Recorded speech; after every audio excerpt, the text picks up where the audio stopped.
Hello, ladies and gentlemen, and welcome back to another week. Of course, this week we have we have XSV taking on Zafa. Are you excited for this one, Ozzy? No, I'm never excited. Oh, okay, Come on. So that's fair.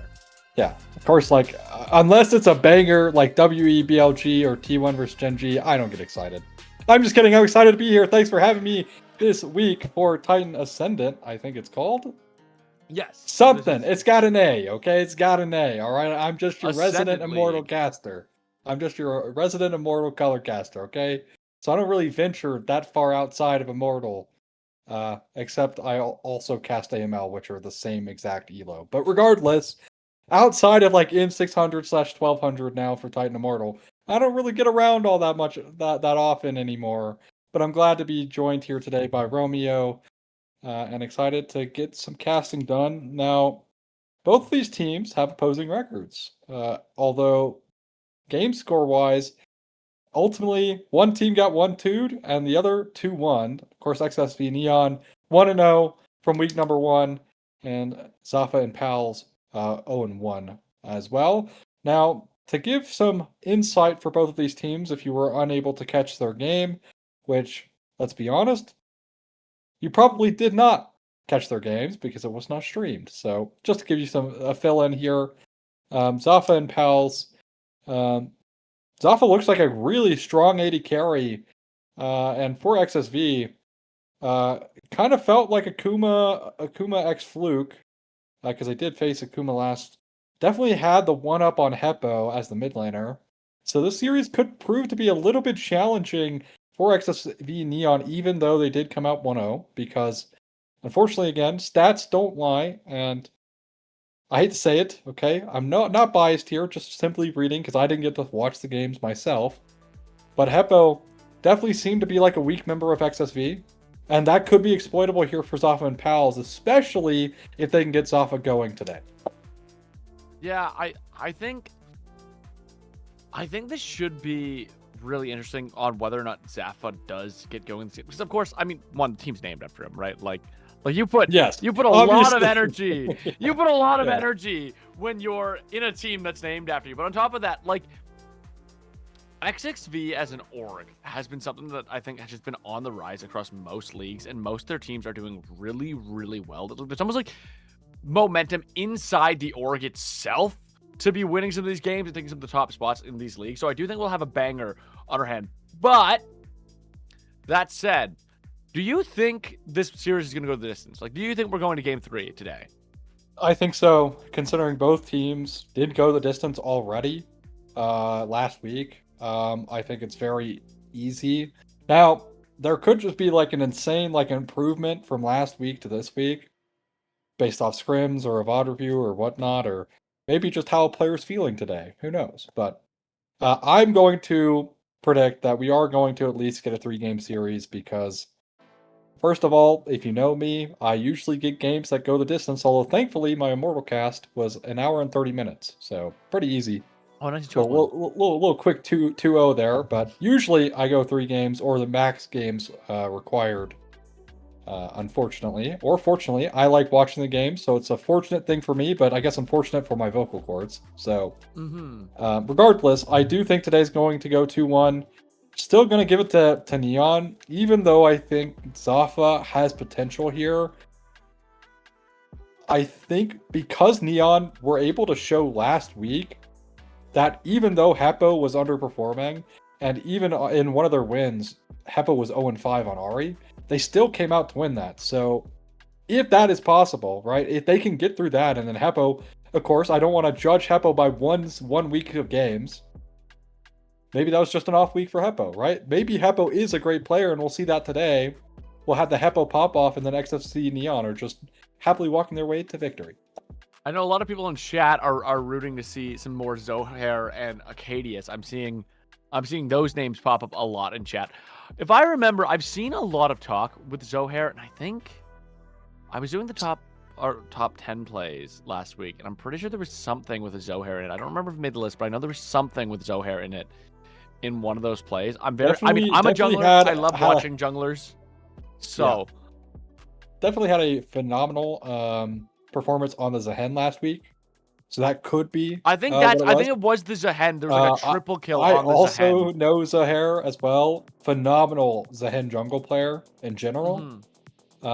So that might be a thing to look out for. And I think if I'm XSV, I think getting rid of Kaisa, maybe not in game 1, but maybe as we lose some of the 80 carries due to Fearless, that might be something to look at, because also last week they struggled against Akuma.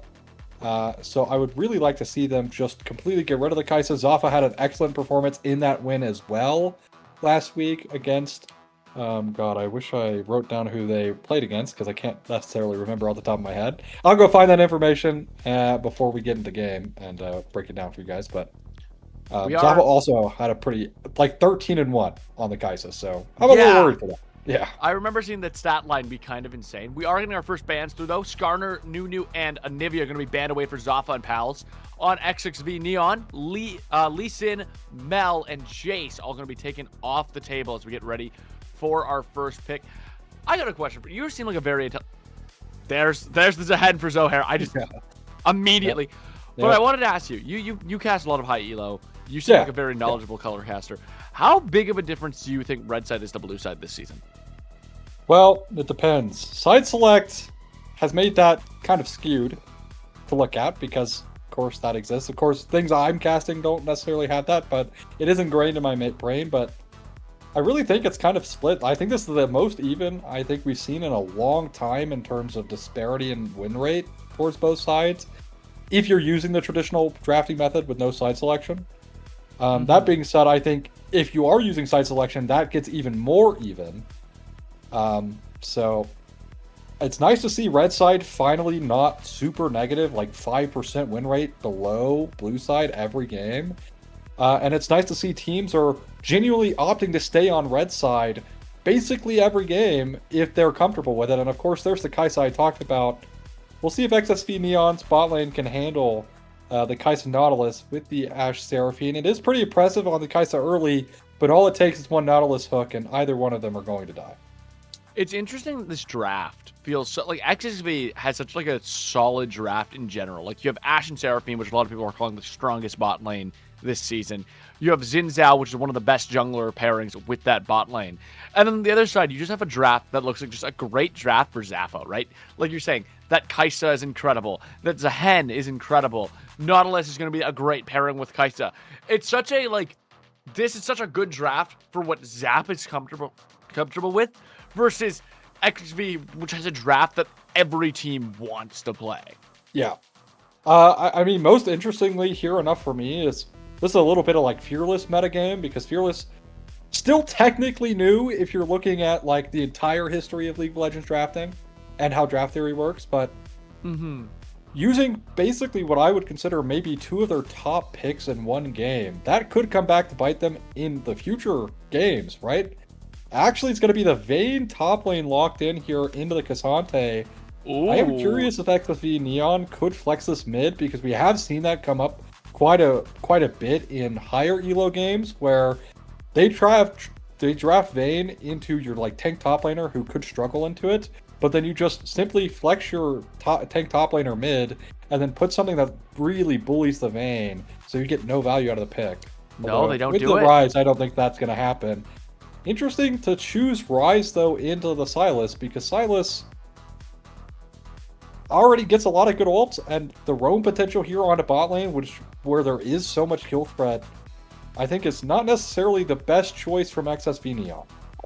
Here's my thing with Zafa's comp though, right? Like, is Nautilus Zahen a good front line together into XSV?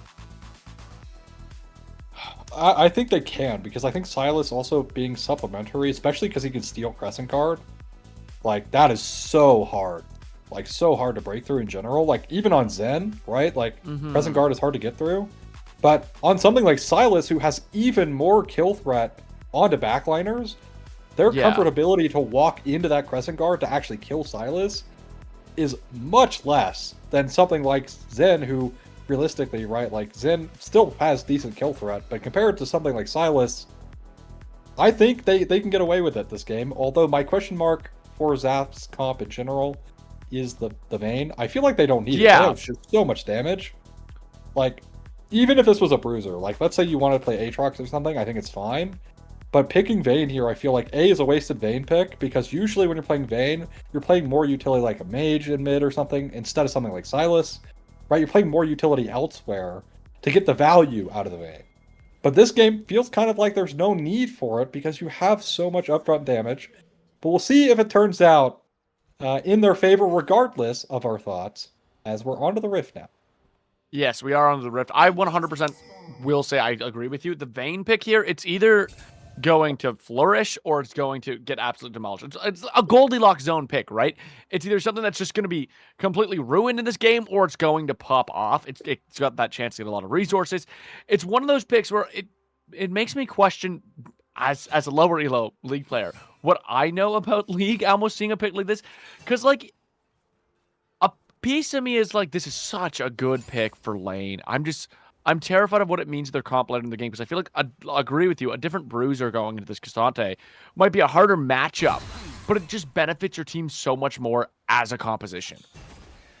If you value like the individualism of the player, right? You believe that they're the better player and can, perform on this, Vayne top well enough. I think it's fine, but again, when you have things like Scion, which Vayne has been picked into recently a lot professionally, right? Or Ornn it being the most notable matchup for the Vayne overall. Hope will miss there, unfortunately, from Arcadius. But I think realistically, right, like, you're trying to pick it where it makes sense in your overall draft, on top of it being strong individually. A little small trade there will, of course, be lost by the Sylas, as unfortunately it is no W here, level 2. So, opting for QE.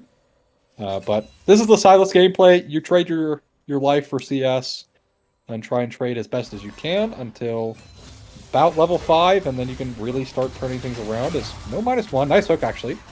Yeah, he's going in pretty deep. Heppo not able to land a stun, but there is a sizable trade right now. Both of them at about half HP. Heppo out of mana right now, which is not necessarily a great look. Probably going to need to take it back some point soon. Bot lane's getting pressured out as well. Out of curiosity, Ozzy, where do you think we're going to see first blood in this game? If you had to give me like a minute or like a timestamp, where do you think the first blood is going to be, and in what lane? Oh, this is tough. Unfortunate W. You should have W forward there, but regardless, enough about some micro. To answer your question, I think there's real solid chance we see first blood mid. I think there's also an argument for bot lane because of the Nautilus. But I think if realistically, looking at both comps, if we are going to see with how the lane's going already for the Rise, I think I'm going to bet in mid lane. That is my bet.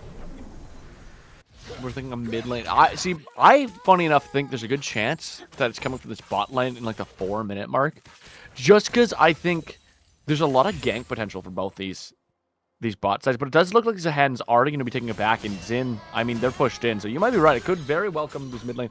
I do think playing through mid is a great choice for either of these junglers. Like if Gamomo is able to help that Rise go around the map, or like you said, a Hijack is so strong at taking that realm warp and seeing the Sylas end up in a bot lane, right? Or I guess in a world as well, there's a chance to try to get your Vayne ahead by showing up in top lane. I don't think we'll see a lot of that because the Vayne just kind of flourish on their own. Do you expect Xin Zhao to prioritize top side at all this game, with it being a Vayne who's usually going to be shoving in? I mean, you can. The issue, I think, for Vayne in particular this game is, unless the Cassante basically forces her to shove by simply never hitting any of his abilities the entire lane, which is antithetical, right? The only way he can trade is by stacking up his Qs.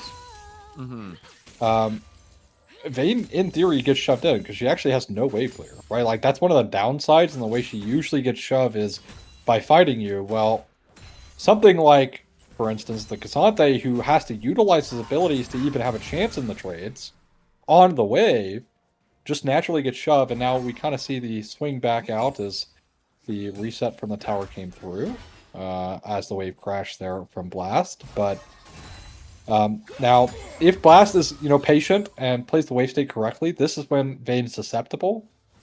So you could see maybe a potential Zohair looking at counter gank top, and could go drastically wrong for XSV Neon.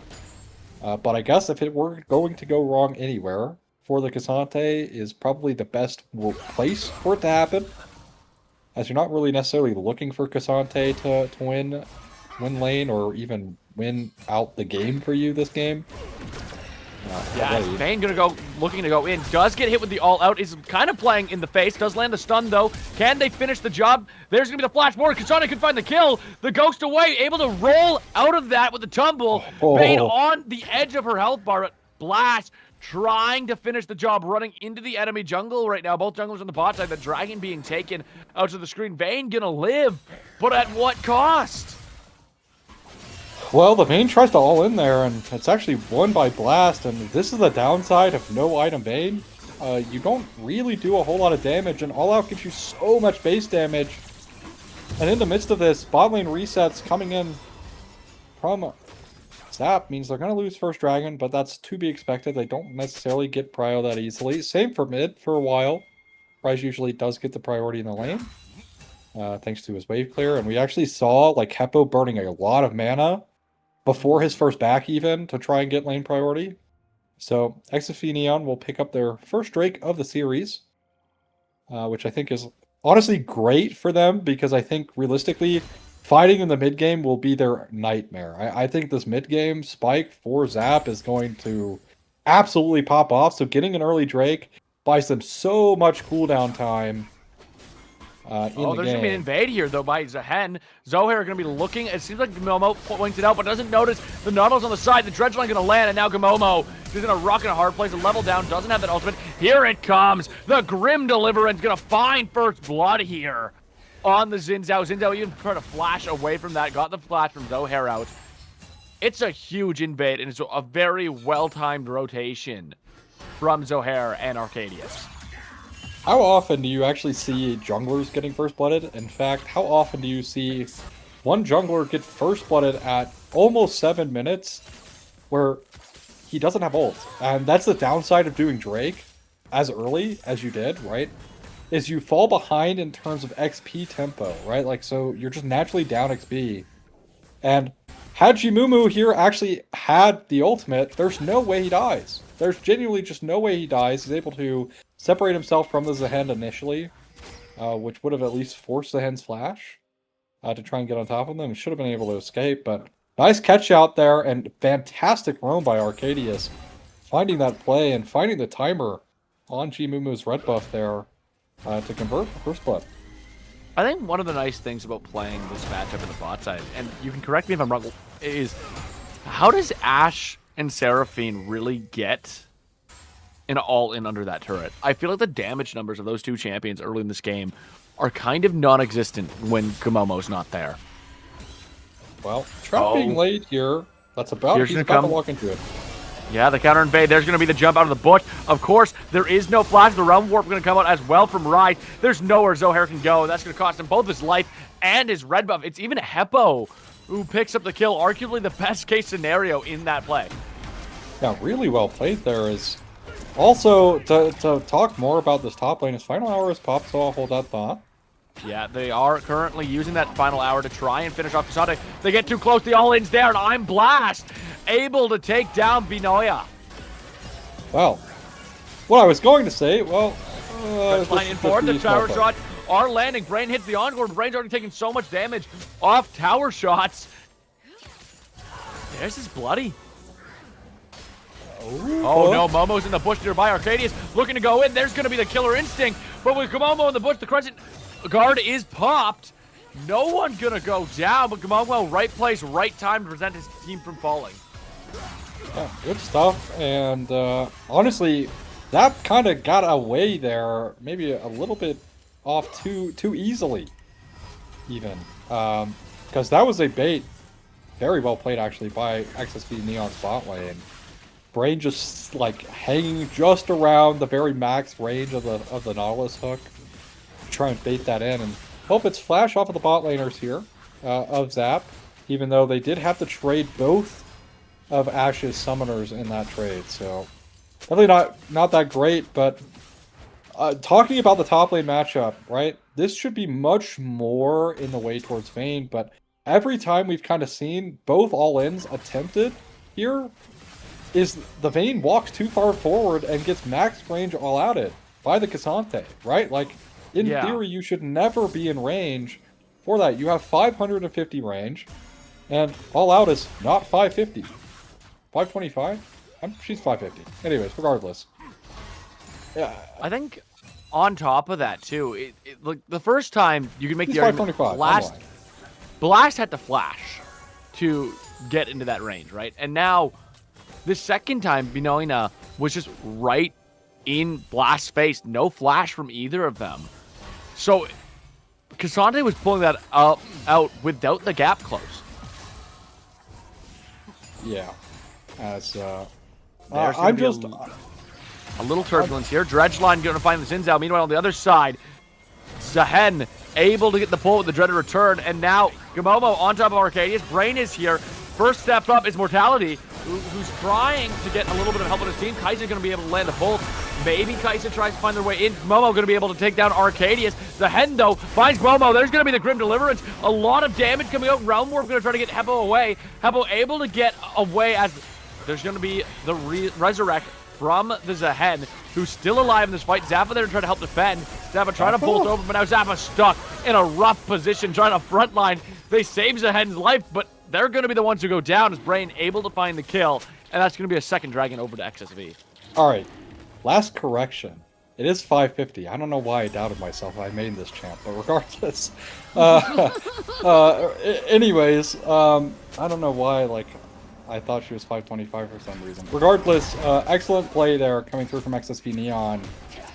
As, sure this Zahen gets some kills, but with the bleeding of this top lane, as we were mentioning about, you know, the Vayne not doing the best overall, and Zafa also with a really interesting killer instinct, to call it interesting, because there was kind of no reason. Like, Zohair was actually just out. He gets the E over the wall. Yeah. And Zafa could have just walked away. Maybe he thought there was more damage coming through that just wasn't there. It might be some miscommunication between the team. Like, hey, if you W, I'm going to go in and we're going to kill this person. But ultimately, looks like Cassante going to all out under the turret. This could be a big mistake for Blast. Blast does find the kill, and he gets away.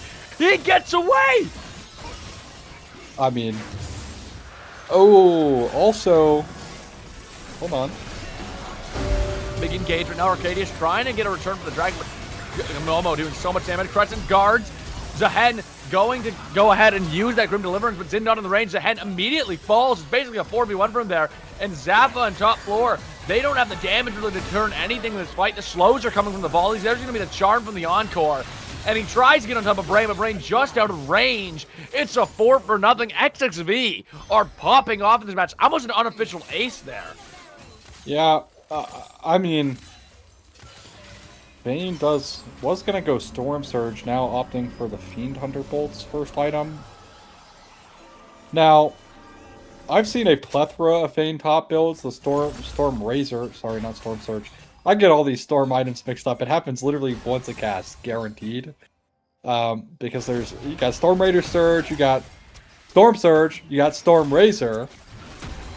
So it was initially going to be the Storm Racer build, as oh, there's going to be a big gank coming in from Zahen, able to pull Heppo back, but Heppo, so much HP, and now his team has come. Momo going to one-shot Zahen when the wind becomes lightning.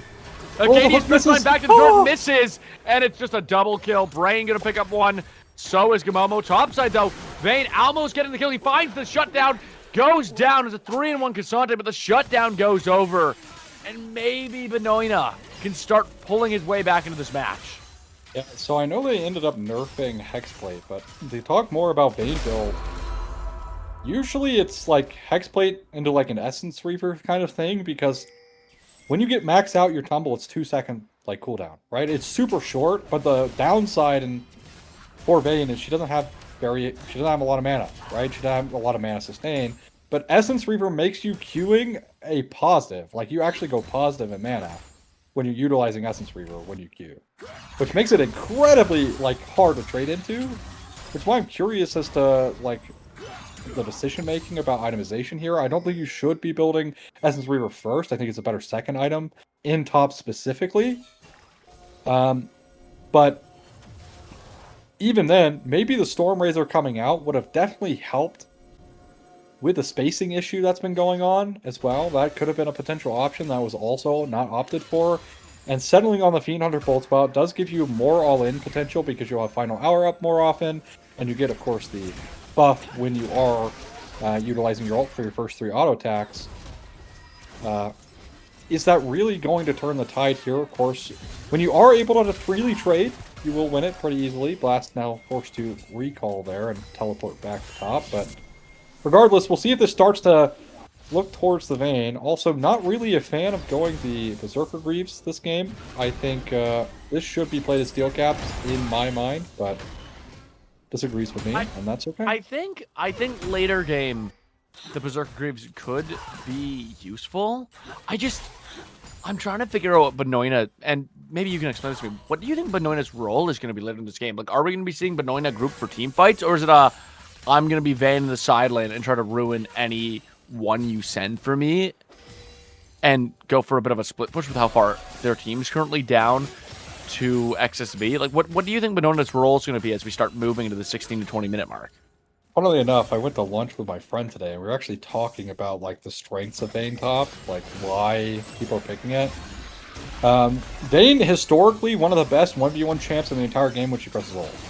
Yes! So sidelining against it is incredibly hard, and this is a nice trade here from Zafa to cross-map against the Rift Herald, but sidelining against Vayne by yourself is incredibly difficult. Now, once Vayne gets items, right? Especially even though Cassante is building full armor here, Vayne will still kill him if played well, right? Like, Cassante does at least have all out, which is why Vayne typically is actually not picked into Cassante all that often, is because the kill threat when Cassante presses his ult is just so high, so if you misplay ever... Eppo now being run down. Yeah, Zeppo going to be jumped on top of Gamomo. Gamomo going to miss the one, become lightning. There's going to be the Grim Deliverance. The Crescent Guard trying to keep his hand away, but they're already able to find Heppo, and now it's Zin against 3. There's no winning this one for Gamomo. He can try all day long. It is going to be Zohair who picks up a double kill on to Gamomo, and maybe the final boss is going to come forward. Maybe Zahen can be 4-3 long enough for Vayne to scale in, and they have 2 threats on their team. What, right now, if you're on Zofo and Pals, right? Let's say you're the coach of Zofo and Pals, you have, like, live coaching. What are you telling them to do to try to come back in this game? Because right now they are still at a sizable gold lead, right? They're 4.3k gold down. They're down 2 dragons. They're currently on this Chemtech dragon. I might have to hold this thought as a fight probably breaks out here for it. They might just be able to clear it for free. Rise, not really close. But Brain and Morbidly Obese stepping up. They do get the objective bounty. They're going to get the Chemtech. They're up a dragon. Blast kind of taking the fight to Arcadius. Maybe finds the solo bolo here. It does look like it's a pretty free kill. It is going to be a trade 1 for Dragon. And now it's a little bit more gold back in the XSV's favor. But yeah, what are you telling Zofo and Palace to do to try to come back in this game? Well, I mean, I think they need to chill. I think you want Kaisa on 2 items. I think you want your Fed as a hen to get to 2 items, which will happen before Kaisa. But getting that Drake, right? I was going to say, yeah, this Drake, kind of important. If you're able to get it without a fight, I think that's perfect. Because when I talked about like the mid-game spike here for Zafa and Pals, it was relying on them not like falling super far behind, right? Now they kind of have to climb their way back up in gold so they can have that mid-game spike, but it's coming a little bit later than they'd like in this game, as unfortunately this Kaisa being 0-2 doesn't really help them, also down 20 CS. But just hold out for your 2 item spikes, right? Because right now, before this IE finishes, for Morbidly Obese, you do have a window where you are going to be stronger, right? Kaisa will be stronger than this Ashe on 2 items. And then once IE is completed, then after damage is now. Oh, there's a big engage onto Benoina. Benoina going to be able to condemn him against the wall. A lot of damage coming out as the final hour goes through, but All Out going to come forward. Benoina still in that range, dodges the attack, but it doesn't matter. Just a flash on top. Benoina still going to fall to Blast. Yeah. I'm not. Yeah, like I said, I'm really not sold on the main top. Even this game. Again, there's like a huge reason why Vayne top is not picked into Cassante. And it's because Cassante is the one tank that can actually stick it to the man in terms of like genuine all-in potential. Because all out's so oppressive. There's going to be an engage here. Realm Warp going to be used as Heppo tries to get away. Gets canceled on. Ash Arrow. There's going to be the encore as well, which lands on 2. But Brain steps too far forward. It's a double kill. Crushing Guard. I'm trying to knock them away, but I'm blasted here to help carry up the fight. Top floor boss, of course, the hair kill on Heppo. Nomo takes down Zafa. And now Morbidly Obese trying to run, but is caught from top floor boss. It's now a 4v2 as Zafa and Pals finding their first team fight victory of the match. I mean, it's so hair on this ahead. Every time. And, of course, I remember Zaher from a very staunch game where he ends up, like, popping off and kind of saving the game for his team as well. Like, he has played this Zahen jungle in this exact position multiple times now. And my god, does he play it so well as now Baron being pulled up. As Momo gonna hop on Arcadius. Arcadius way too far up with a health bar like that. Oh, no. It does start Momo. There's Benoina with no health trying to hop on this, and the Baron's been reset.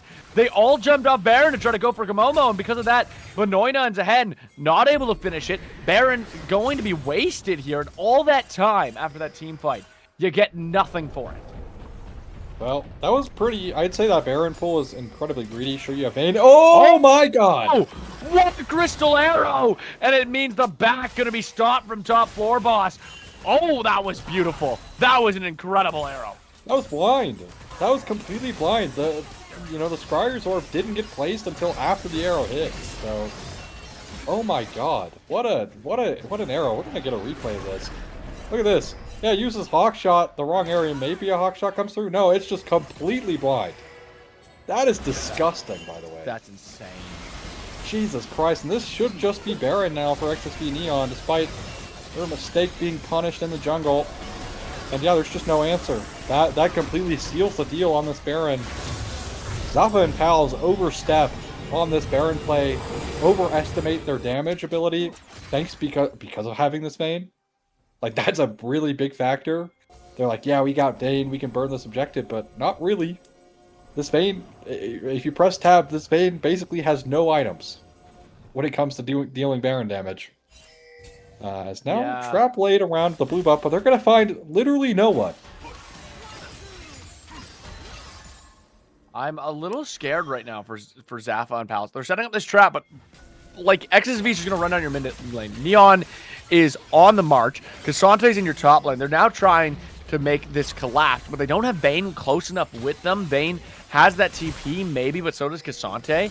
It looks like they're going to try to cut them off in the mid lane, but I think Zafa has that free, just walk to top if they need to continue this push. And they might even win the 4v5. I'm not confident that they lose this. I mean, they're so strong right now, and I did talk about, like, the Ashe needing IE, but that's out the window, right? Kai'Sa's still not on 2 items, so...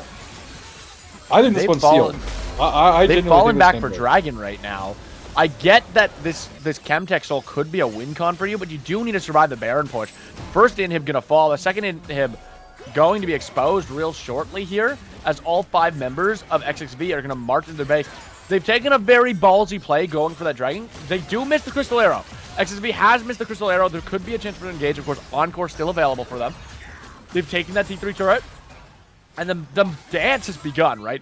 Minion wave clears. Zahen still not at base. Took the red buff. We are greeting very hard on Zohair right now. There's going to be a big hook in. Crescent Guard going to be laid as Zahen trying to find his angle into this fight. Top floor boss. Letting those chains connect, and it looks like XSV not going to push much further here. Crystal Arrow, though, goes forward onto Iron Blast with that silence hijack. There's going to be the Dredge Line in. Zahen going to find Iron Blast with Benoina as the Realm Warps gets the rest of them out. They get a kill. They're 2 inhibs down. Baron 4 minutes away. Soul for them. 4 minutes away. Oh, I guess it's not Soul for them, is it? Never mind. It is. Nope. Oh, it's not even really a win con for them. That is, they lost a lot for second Dragon. Alright, well, hear me out, okay? I'll spin some copium here for Zafa and Pals. Getting the inhibs, right, are basically meaningless at this stage. Because it's too early in the game. Unless they're going to find, like, this would be pretty uncharacteristic, even, I think, for this league. They find, like, an extreme team fight while these inhibs are down, then that would be, like, the win con they would just push to end. And likely they didn't even need these inhibs to end if they just find that team fight anyways. But this is just free gold, right? It's extra gold guaranteed. It's now Zohair in a 1v3. Oh, there's going to be the Grim Deliverance. Almost finds Brain. Does find Brain. And now he's going to get the Resurrect. He's able to find the passive. Civilization of War going to be activated as Ahead gets to find the 1 for nothing and keep these pushes a little bit more safe for his team. And like you just said, with these inhibs down, they're going to be able to get a lot of gold now without as much of a threat from XSV. Yeah, and the struggles of like Kai'Sa and Vayne this game, right? Like them being able to just be shoved in, get free gold. I mean, they're certainly going to be happy with that, but doesn't make them necessarily too comfortable. Because again, they make that one mistake that I talked about. They could very easily just lose the game, even if it's not an outright ace. The wrong members go down. You don't really have the best wave clear here either, so clearing waves is pretty hard for your team. Yes, you have Shiv on Kai'Sa, so that does alleviate some things. We're going to get the Dusk and Dawn third, but you look across the board, Ash is about to finish her 3rd item here, and actually with this recall, probably has it right now. So we'll see if that's picked up, and bang, there it is. So we have a GA on Zahen. Like, that's pretty unkillable is the good news. He goes down once, he has GA, comes back up, activates that passive. He's just kind of chilling. Yeah, but the one had that revive for a little bit, to just use it, so... Yes, it will definitely be down needs for to hold on to that GA until the passive comes back, and Hawk Shot just for some vision. No one will be walking in the bot side jungle, at least not yet. There might be a gank coming though on top floor. The Crystal Arrow misses, but it's still 5. Encore misses. Realm Warp comes, he flashes over the wall. Can top floor boss get away? He's run to his head. Top floor boss gets away from the 5v1 and all their ults lose. The head's gonna go down. It is gonna be the GA. Of course, that passive's still gonna be down. Can they kill him? There's gonna be him trying to get the Grim Deliverance out, but he doesn't. He trades his life for top floor. And that, in the long run, is not the play. Well, I mean, I can't believe he got out there. Let's be honest. That was an insane out angle by the Silas, but I'm pretty sure with Zohair, I don't know if they can actually defend this. I think the game could very easily end on this death battle. Yeah, he got out, but now it's at least a triple in him. There's going to be the depth charge in. They're trying to fight down Heppo. Heppo going to get landed. A huge encore coming from the hijack as right now, Benigna just getting a lot of damage off for free. Does finally get all out. And Morbilio B's going to find the kill on 2 of them. Kai'Sa and Acadius, the only 2 up right now as Zahen spawns. Zahen does not have that Grim Deliverance up for this fight. Arcadia is going to get caught on the side. Oh god, it is just really going to be Kai'Sa and Zahen against the world in what could potentially be the end of this match. Yeah, I mean, it was initially good luck onto Heppo, but... Crystal Arrow going to miss. Zafa trying to find their way. First Nexus turret going to fall. Zahen needs to make an engagement here. Zafa needs to get enough damage. Can they do it? There's going to be the encore. Zafa dodges. Gets the stun on Brain, but Zahen not even able to get the stacks up in time. And with Zafa going in, goes down. And that's going to be the game. It's XSV going to be up 1-0 in a pretty dominant fashion, I'd like to say. Well. Despite some mistakes, especially against the Zahen, XSV Neon pull through, and hey, Heppo honestly had a pretty good game. So all doubt dispelled from last week. Outside of that getting picked top lane, which did kind of snowball into some things here, played really well. Like, had excellent realm warps to try and find things, and I was worried about the Silas, but having those angles himself. But overall, really well played by XSV Neon. And it just felt like everything won. The Vayne had no control at all over this Cassante. And again, maybe that's kind of the piece, right? Like, that was the piece I had the biggest question mark about, is did you really need this Vayne, right? Like, I don't necessarily think Zafa performed that well on the Kai'Sa this week, but the Vayne getting so far behind into a matchup that she should be winning, I mean, really just sealed the deal. I also feel Zafa never really had the chance to really do much in that Kai'Sa. Their support was roaming a lot to get Zohair ahead, which is fine. However, I feel most of the game, Zafa was just under that turret trying to survive. And they did do that. They did just survive under that turret. But there's never really a point where Zafa got the chance to pop off, because at that point, you have 3 losing lanes, right? Vayne's losing top, which you had drafted for sure to win. You have Sylas losing mid, and then you have Kai'Sa in a 2v1 all game. The only lane you're winning is your jungle, and unfortunately, that's not really a lane that can thrive on its own. It's very hard. There's not, like, even with Zahen, which operates as a strong pick, unless you have a Ascendant or a Yi, which you're not going to see at this level of play mostly. I feel there's not a lot of junglers that can win the game on their own. Yeah, I think if I'm going to critique anything about Zafa is I think, well, yes, I do think he was kind of shut under a tower, and I do think perhaps that, the wave clear was needed from Shiv. If he goes crack in this game, he at least has much more kill threat than Shiv does, right? Like, Shiv doesn't have a lot of kill threat. It gives you wave clear and some decent poke off of the wave because of the on-hit changes, right? And it can do some really funny things where it can give you an in through your ult path, like onto a passive, right? In team fights. But it does lack in the damage department on one item, right? Kraken is such a massive spike for Kai'Sa in general that she can turn out those kills much sooner than, I mean, look, we saw her free hitting basically the whole time at the Nexus there, and there was not really much damage to be, even with Guinsoo's, right? Almost had the Dusk and Dawn completed. There just really wasn't that much damage going through on anyone on XSV Neon, disregarding like even hitting a backliner was not that much damage. So if I were to critique Zafa for anything this game, I think you just kind of have to put the Kraken in the bag. I think Kraken is the only way that you're going to have a chance at killing anyone this game, especially because you can see how top lane's already going, right? Like the Vayne was already losing time. You had enough time to react, but unfortunately chose not to, and it's going to be game number 1 to XSV Neon.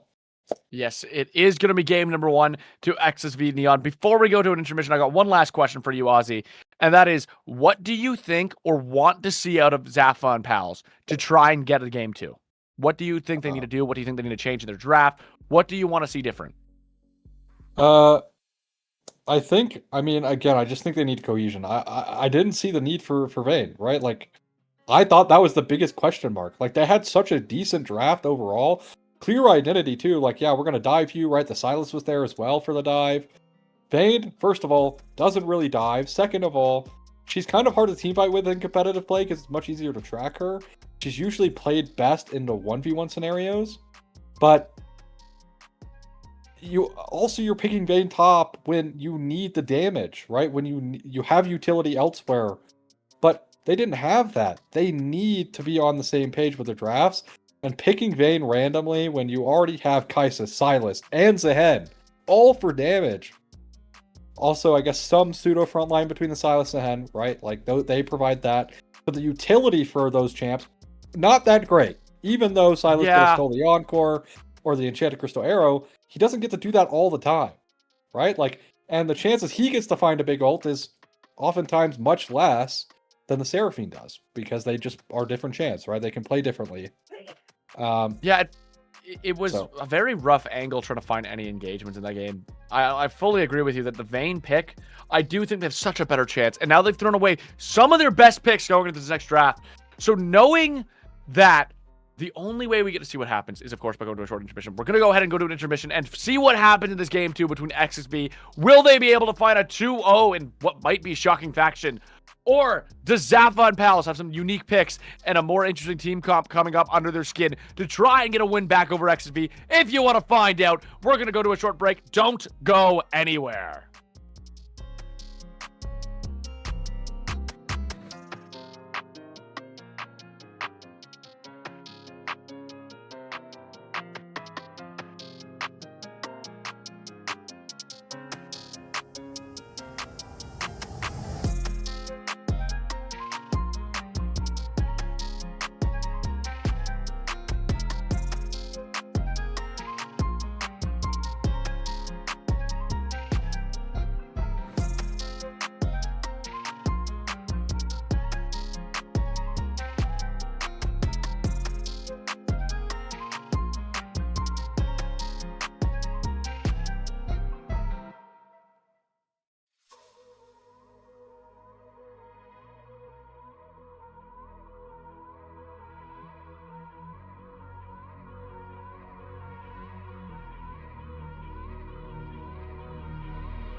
Hello, ladies and gentlemen, and welcome back. Of course, we're getting ready for Game 2 of XSV Neon, taking on Zafa and Pals. In the last game, XSV, pretty dominant victory. We did see Zohair try and help his team mount a comeback. There were some okay plays from top floor boss.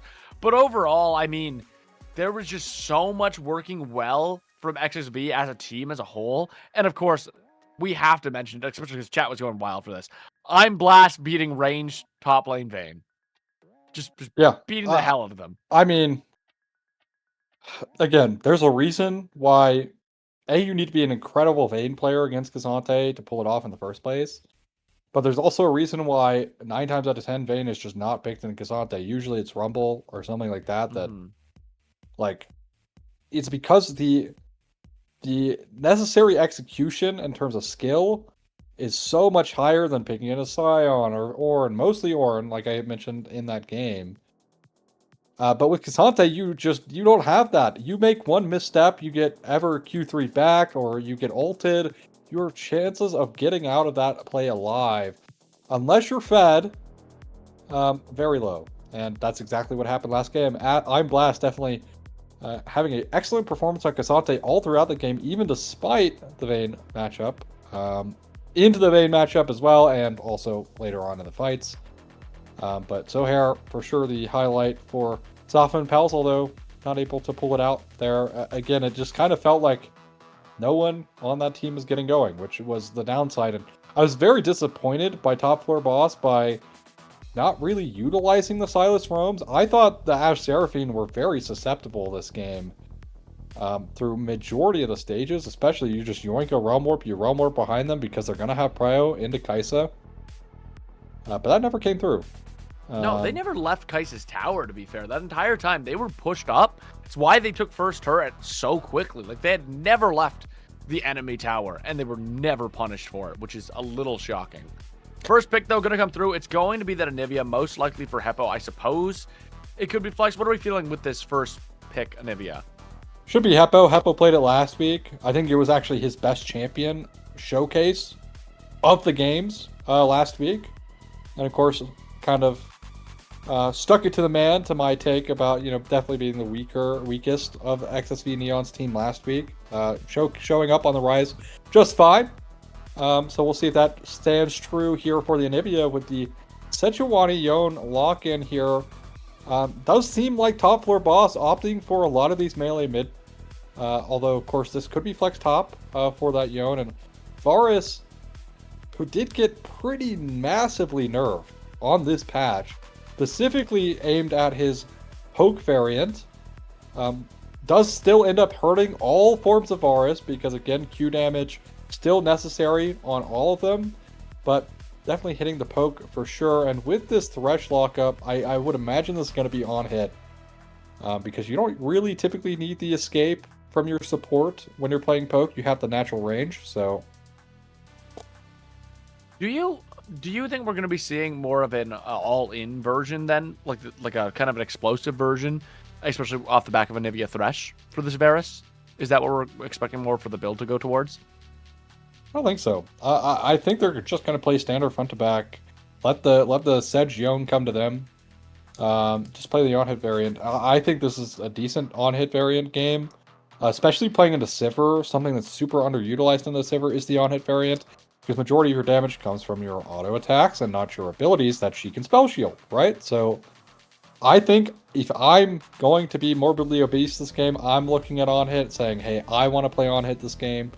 It gives us some nice tank kill ability with a Sejuani. Also, Trundle is still available, which I'm very shocked at. Oh, no, it's not. Okay, I'm sorry. I missed the ban. My bad. I was like, there's just no way we picked Sedge, and there was no Trundle ban. But Rammus coming through. That's what an interesting pick for XSV. I feel like, don't get me wrong, I'm a big fan of Rammus in Platinum. Rammus up here in Ascendant is something you don't see often. Do you want to go into this Rammus pick? Do you think it's good here? Do you think... I think this could be... Okay, I think it's hard because now it's even harder, but I'll talk about the initial pain point first. Polymorph makes just about any melee champion that wants to dive life infinitely harder because it's point and click. You can't miss it. And while Rammus can buffer taunt, right? When you're polymorph, you have to get in range of someone to taunt. Now, you could look at this and be like, oh, we're going to put like the anti-dive kind of Rammus. Well, then you're losing out on half your kit, right? Your Q doesn't get that much value. Your ult doesn't get that much value, right? So you want to be trying to dive the backline, which would imagine on the Sivir. And initially it's good because you're like, hey, there's a lot of like AD damage here, right? Thormail going to be great. Both champions here that are AD focused, both auto attack a lot. The Mordekaiser, though, can not only also essentially act as a polymorph, it can completely remove him from the fight.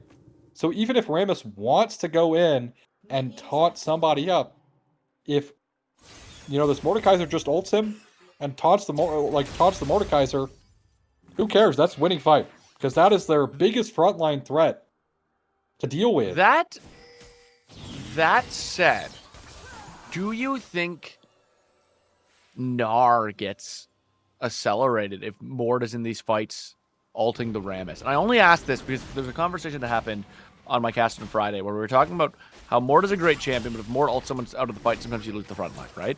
However, right now, if you ult Mord of the fight, and yes, Yone has some of those like ratios, but if Gnar ends up building a very high armor build and Mord ults the Rammus out of the fight, do you think XSV has a clear path into like destroying Zafa's comp? I don't think so, because again, look at how split their fights are going to be, right? Like, most of Gnar's value comes from his ult, right? Like, that's typically the biggest way he finds value in fights. But you're playing into Sivir or Lulu, who are going to be backline, but then you're playing into Sedge, Yone, which both want to go together in, like, forward. Yeah. So this Gnar's chance of finding a good ult are pretty low. That doesn't mean it's impossible. Nice hook, actually. Oh, there's going to be a nice hook. No follow-up because they're still level 1, but I don't necessarily think this Gnar is going to have the best time. Now, granted, if he can get a lead, it is going to be the lethal tempo, which we did see picked in LPL.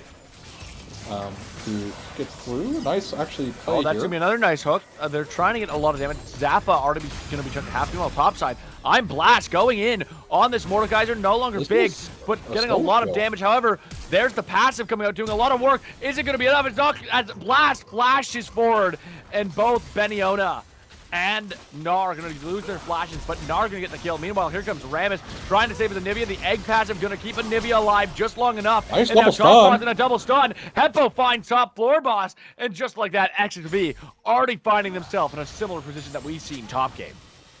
I mean, he's popping off top lane. Let's be honest.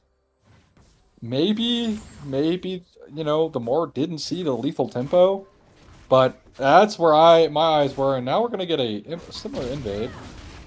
Yeah, Zohair able to find Rammus. Rammus going to try to roll away, but unfortunately the roly-poly-oly not going to be able to get back to the treehouse channel. Man, what a, great kill. Like, nice little fire back, but the kill going to Sedge is kind of whatever. Nice spell shield from Zafa, but I'm looking at this game, right, where Heppo had a pretty good performance last week on the Anivia. Of the 3 games, by far his best. We saw what just happened mid lane, right, where they tried to gank Heppo. Heppo utilizing what people would consider a faker egg. He's one of the only players who really likes to get the egg on cooldown much earlier in the game, rather than like preserving it like it's super necessary. And G-Mumu coming in from the red side jungle to assist that and keep him alive definitely did pay off for utilizing that egg in that scenario. Kept the flash as well during that play, so really well played from XSV Neon earlier on, but nice counter invade, I suppose, from Zafa and Pals to get them a kill back. But again, not on the most ideal person in this game. In fact, likely the worst outside of maybe Lulu. Honestly, I think some of those kills I might take on Lulu. I feel like accelerating your support early, I don't hate. Sejuani is such an solid champion that I feel like gold is so whatever on Sejuani. And on top of that, in this type of game, it's just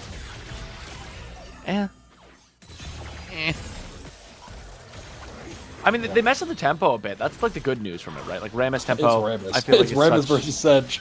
The tempo is like so meaningless in this matchup. Yeah, right? it's just who ganks more, isn't it? It really it literally could not matter. Now, granted, Sedge will have an easier time clearing, just guaranteed. But even then, it doesn't really matter. Because now, just a little 2v2 action happening in the mid lane. Both junglers showing face there for a second.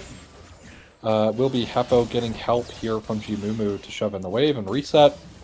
As the mana situation, not that great. Hook will miss in the bot side by Arcadius, but I want to see XSV Neon, as it will actually be the on-hit Boris this game. I want to see just how much this Rammus can get done. Auto pink ward there is... Might finally walk into it. I love Rammus. No! No! Gamumu! Hey, Gamumu! That's a free break, by the way. So. It is free Drake. Sedge going to come to the top, but will I'm Blast have it scouted? Going to use that boulder throw. Gets a lot right out of Beniona. Zohair going to stay on top of I'm Blast. I'm Blast trying to find his way. No flash. I mean, it's just rough. He's going to go down here. But no Beniona, shot. though, going to take a couple tower shots. Beniona going to take a third. Not going to take a fourth. I was about to say, there is just no world, by the way, that looks like they're trying so hard to give over that kill, and I was very worried that it was going to be a 1-for-1. Thankfully, it's not. First Drake does go over to XSV Neon, though. And how the lane has already been going for Blast, he's going to have his ult back way before Mordekaiser does, right? Like, he's going to have that, so that's going to be a potential kill threat. And now, with no Sivir Spell Shield, this opens up a potential gank as well. They did inevitably clear out that pink ward in the Pixel Bush. Now, Jimumu, rolling around, or I guess waddling around. I don't really know what you would call it. Rolling around at the speed of sound. Gonna go for Zohair. Nope, nothing. Just free Gromp pretty well, though. Yummy, yummy frog gonna go into the mouth of Rammus. Rammus still looking to make a play here. There is 4 of them. There's gonna be the wall going up. Forces the flash out of Lulu. Gamomo does claim it from the smite battle. And then nice little passage out. Death Sentence gonna land onto Sejuani. The fight rate is on. Zohair taking a lot of damage. Same with Gamomo. There's gonna be play backwards. Zafa down to a tick of HP. Zohair trying to go up. Not great, but the flank is here. It's a 4v1. They're gonna try to turn it.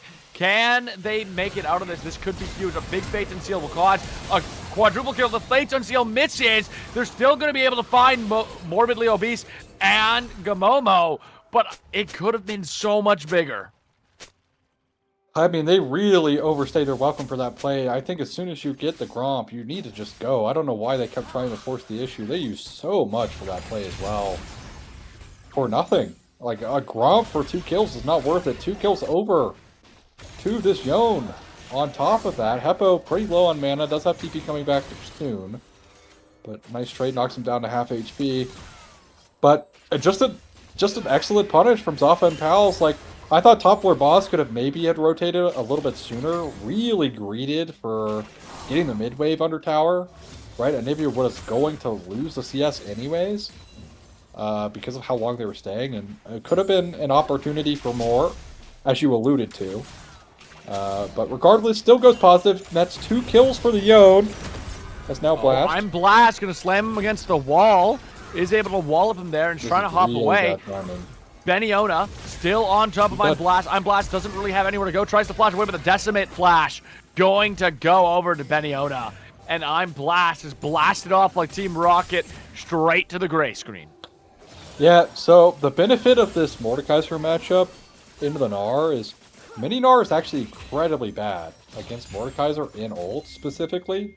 Because usually the way Mini Gnar, likes to trade, utilizing the extra move speed from his W plus Phage, is you kind of want to have a lot of space. Well, Death Realm, unfortunately, closes down the amount of space you're allowed to use, basically forcing you into melee range, right? You're not allowed to abuse your move speed and your space ability on the champ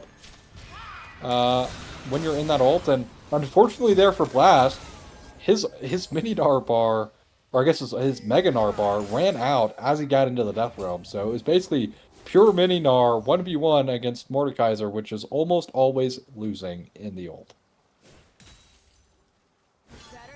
Yeah, Mini Gnar not long for this world in this Beniona fight, and it's kind of the opposite. We're like, I don't know. For me, I imagine Gnar able to get a bit safer in this matchup, and obviously we've been playing very aggressive. I'm Blast, able to deny some CS, but he's losing his life a lot in these trades, and it's kind of that flip where I feel like Gnar should be performing better, whereas in the same way that I thought Vayne should have been performing better in Xante. The thing is like, Mord's good into both. Well, he's not that great into mini Gnar out of ult, because again, so much more space for the mini Gnar to run. But it is a nice answer into the Mega, right? And now when Blast is trading like this, right, where he's about to turn into Mini and lose all those stats that he gets while being Mega, it allows for a decent trade before the Gnar can kind of respond and start spacing you again. And that's been what's been happening in top lane, is the spacing from Blast as the Gnar bar is about to expire has been pretty poor, right? Like, he initially got a kill in this lane, solo bolo. Now, granted, that gank did kind of mess things up, but that second death definitely avoidable if respecting a little bit more of the Gnar bar timer. But so far, it's been the Mordekaiser coming back into their own in the top lane. I need League to make merch, and they start selling a chocolate brand called the Gnar bar. Am I crazy? Like that? How has that not happened yet? That's a pretty good idea. Someone get Romeo. Somebody get on that, team. Please, dude. I'll market. Titan, get this going. Titan, get the right. Let's start selling Gnar bars, please. This is. We're gonna make you guys $1 million. It's gonna be great. I'm telling you. Everyone's gonna be buying Gnar bars from Romeo's here all to Chicago. $1 million of his dollars. For real. And I would just line my walls like my Funko. Be $1 million Gnar bars sitting behind me with this catch. But this Dragon fight underway, and it's going to be that Infernal Drake ready to go. What soul do you want to see after this Drake is popped? Oh, tough choice. I think for either team, I think Cloud Soul would be phenomenal. I think XSV wanting to kite back, right, can utilize that, and also Zafa and Pals wanting to kite forward. The Cloud Soul would definitely be pretty nice, but we'll see if that comes to fruition. Dragon down to 2,000 right now. There's really no way. And Rammus is going to go over the wall. Does not find the steal. Loses that soaring slam. Is stuck in the death realm. Not able to flash out. Not able to get to the lantern. And now Gamomo going to die for nothing. There is no hope at the end of the tunnel. And he is probably just a little crying turtle. Well, I want to say that the reason he didn't get a chance for it is because he got ulted by Mord. In fact, that's also why he couldn't get the lantern, because it expired before. Oh. Ouch. Heppo gonna get caught over the wall. Does have rebirth available. Just survives off the flash on that one, though. Not bad. Not bad. No egg popped. Does unfortunately lose the flash, but yeah, another strength of Mordekaiser. You can never get stolen on if you just simply ult the jungler. So, well. You can get stolen, but it won't be by smite. It'll be much harder. I'll put it that way. It will be much harder for a steal to come through, because there won't be a smite. So, really well played. Nice rotate, actually, from the Mordekaiser to come down for what could have been a pretty crucial Drake, as does prevent any fast soul opportunities. And it looks like my wish has been granted. It's the Cloud Soul.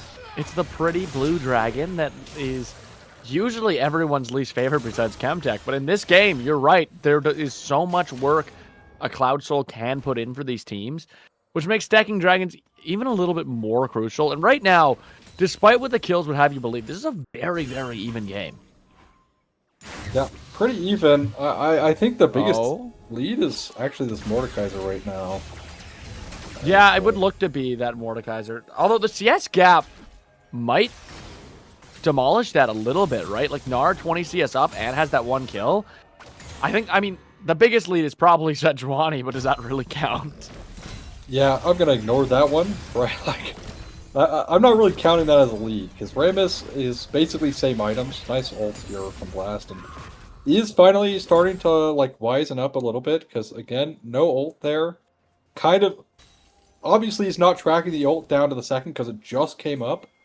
But usually as a League player, you kind of have like, oh, I think this ability's up, and your instincts are usually close to true. So even though the ult wasn't there, I appreciate those. So here, I mean, this is Sedge, so Sedge is not dying. Not to Rammus, at least. Just a nice lantern they're going to come up. Fates and sealed up right on top of Nivea in the middle lane. Nivea are going to be able to land a stun. Gets the wall up, might keep them alive. However, Yon able to just go right over it with that soul unbound. And that Anivia is going to be turned into some omelets. Unfortunate. I mean, that's the payoff for getting that flash earlier, right? Like, just allows for a potential solo kill. Blast will have that mega, so going to be able to sustain a little bit longer in this lane, but things not going so hot for XSV Neon after a pretty excellent start to this game. All off of the back of a really major overstay around that bot tower is honestly solid play there from Brain. Utilizing all of the Brain power to get that lantern across. This is what, like, this is kind of the thing that kind of separates good and bad Thresh players, is the IQ of when to place yourself to lantern out someone important. Oh, Heppo. It's gonna miss. Heppo able to get under his turret, but it still might be too late. Rammus gonna stun the Sejuani under turret though, forces the flash of the Sejuani. The Death Sentence is gonna go through.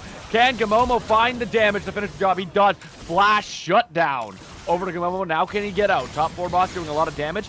Gamomo able to get under the turret, is gonna taunt the Yon under the turret. Last tower shot goes through, but the wild growth is gonna save top 4's life. Acadius there, just in time to make sure that top 4 gets away and doesn't give 2 shutdowns over to Ramosi.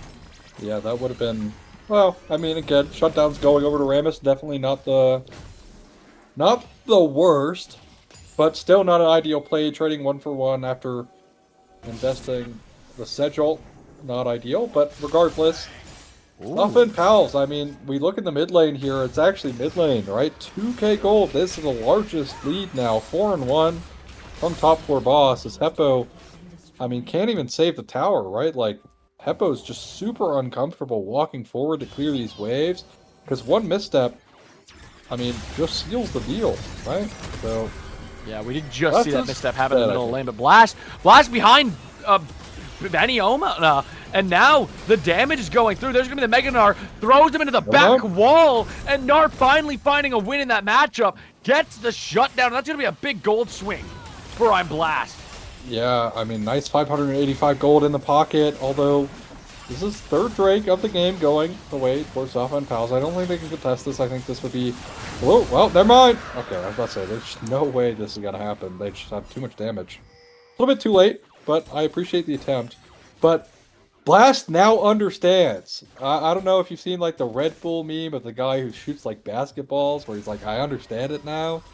But Blast definitely understands it now, right? Definitely knows how to utilize the Narbar to prevent Beniona getting any semblance of a kill. Because if you just simply wait till your Narbar is ready and then you try to all in, it forces the Mordekaiser in a weird spot, right? The Mord ends up ulting Blast as the Narbar is ticking up, right? Rather than the Mega Gnar running out, which is what has been happening. And resulted in a kill, and honestly a much-needed shutdown going the way towards XSV Neon's top laner. Yeah, I think that's what's kind of pulled XSV back from a kind of crucial gold deficit that was coming up. Now, it does look like a dive may be coming. However, Rammus is there. Rammus shows themselves. Thresh there as well. It's a 4v3. If this fight goes underway, Zohara going to find Brain. Arctic Assault's forward, but not going to be able to get enough there to really help his team rotate over. And now it's Varus who's going to be able to rotate because Zafa has to catch that wave mid. And Zohar might be too far in. Arctic Assault's over the wall, but they're going to get jumped on by Rammus. That soaring slam keeping him pinned down. There's going to be a death sentence from across the map. Arcadius goes down immediately. Morbidly Obese going to find that kill. Now Zohar doing his best to try to stay alive, but it's not going to be enough. It's a double kill for Morbidly Obese. And just like that, XSV finding the gold advantage for the first time in this match. Yeah, well played there. Honestly, I was like, man, I don't know if ulting here does anything, you know, for XSV from Gmumu.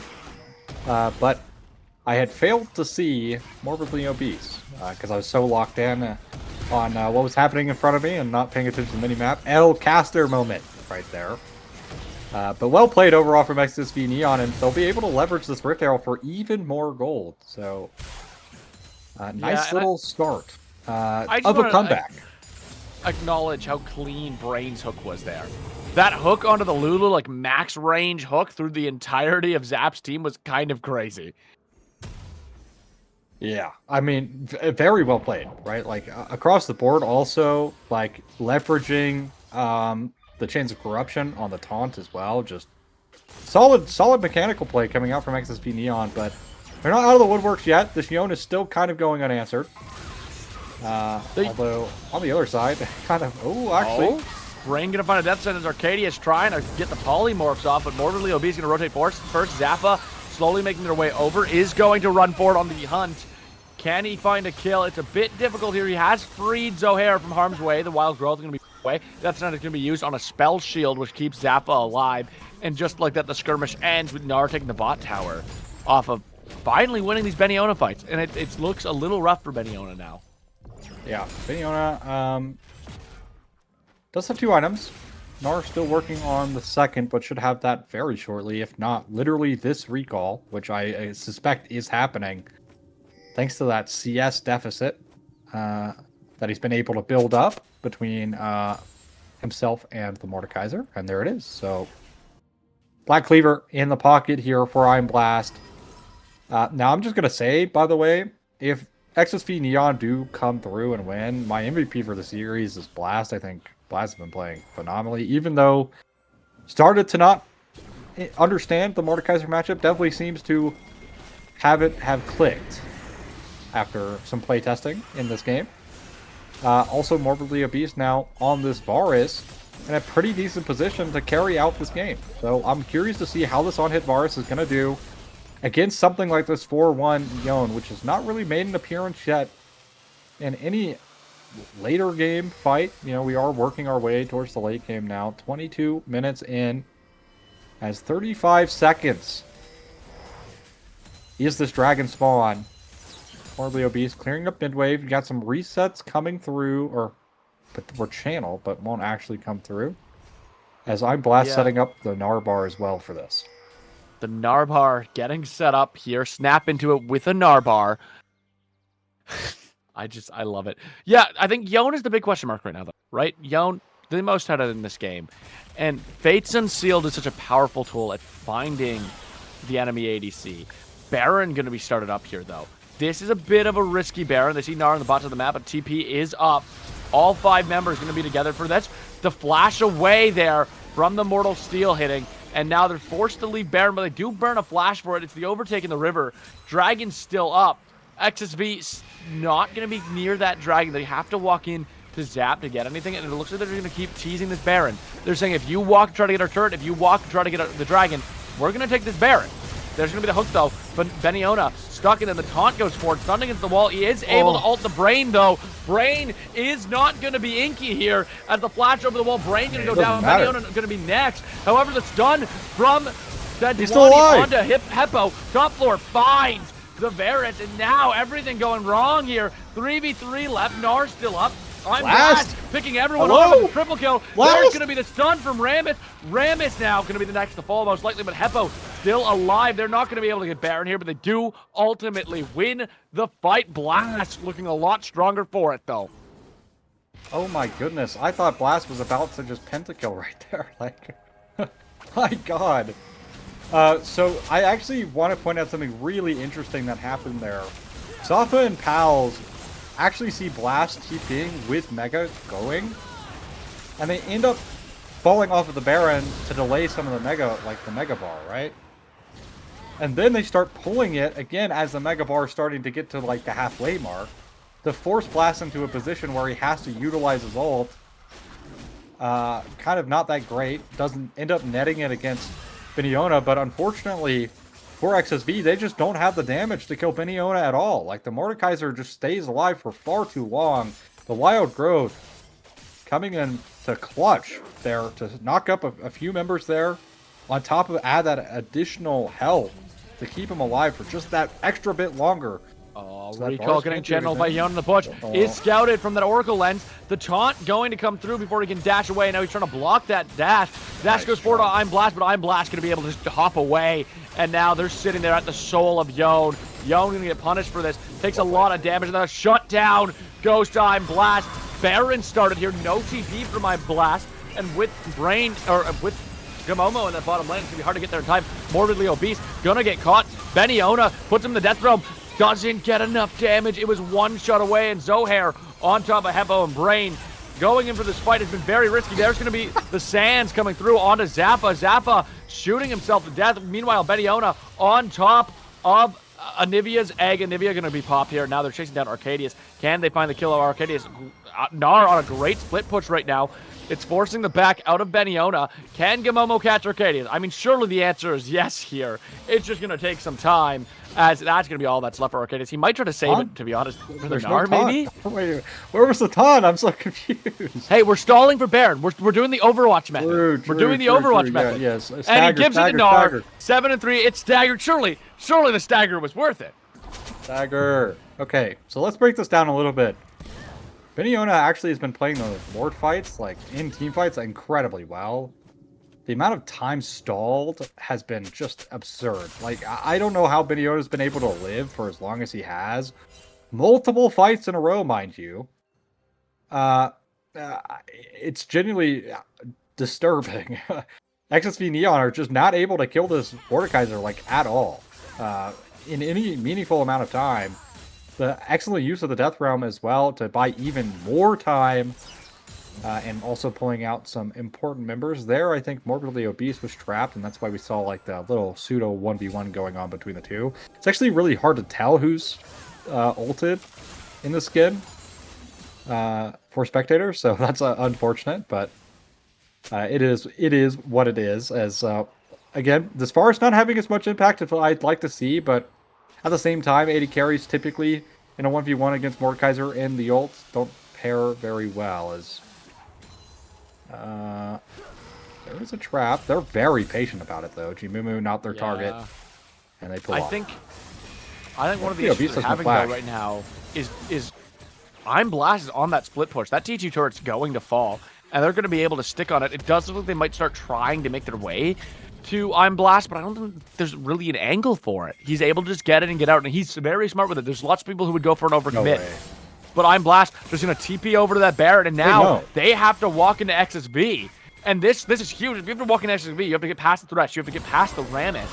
It's such a hard one. There's going to be the dive in, though. It lands on Heppo. Heppo out of position. There's going to be the death sentence, though, and Zohair stuck in the back. Zappa getting a lot of free damage. Momo trying to get on top of the taunt, going to be out forward, but it's not going to be enough as they're able to force XSV away from this Baron. I'm Blast and starting to cut out now.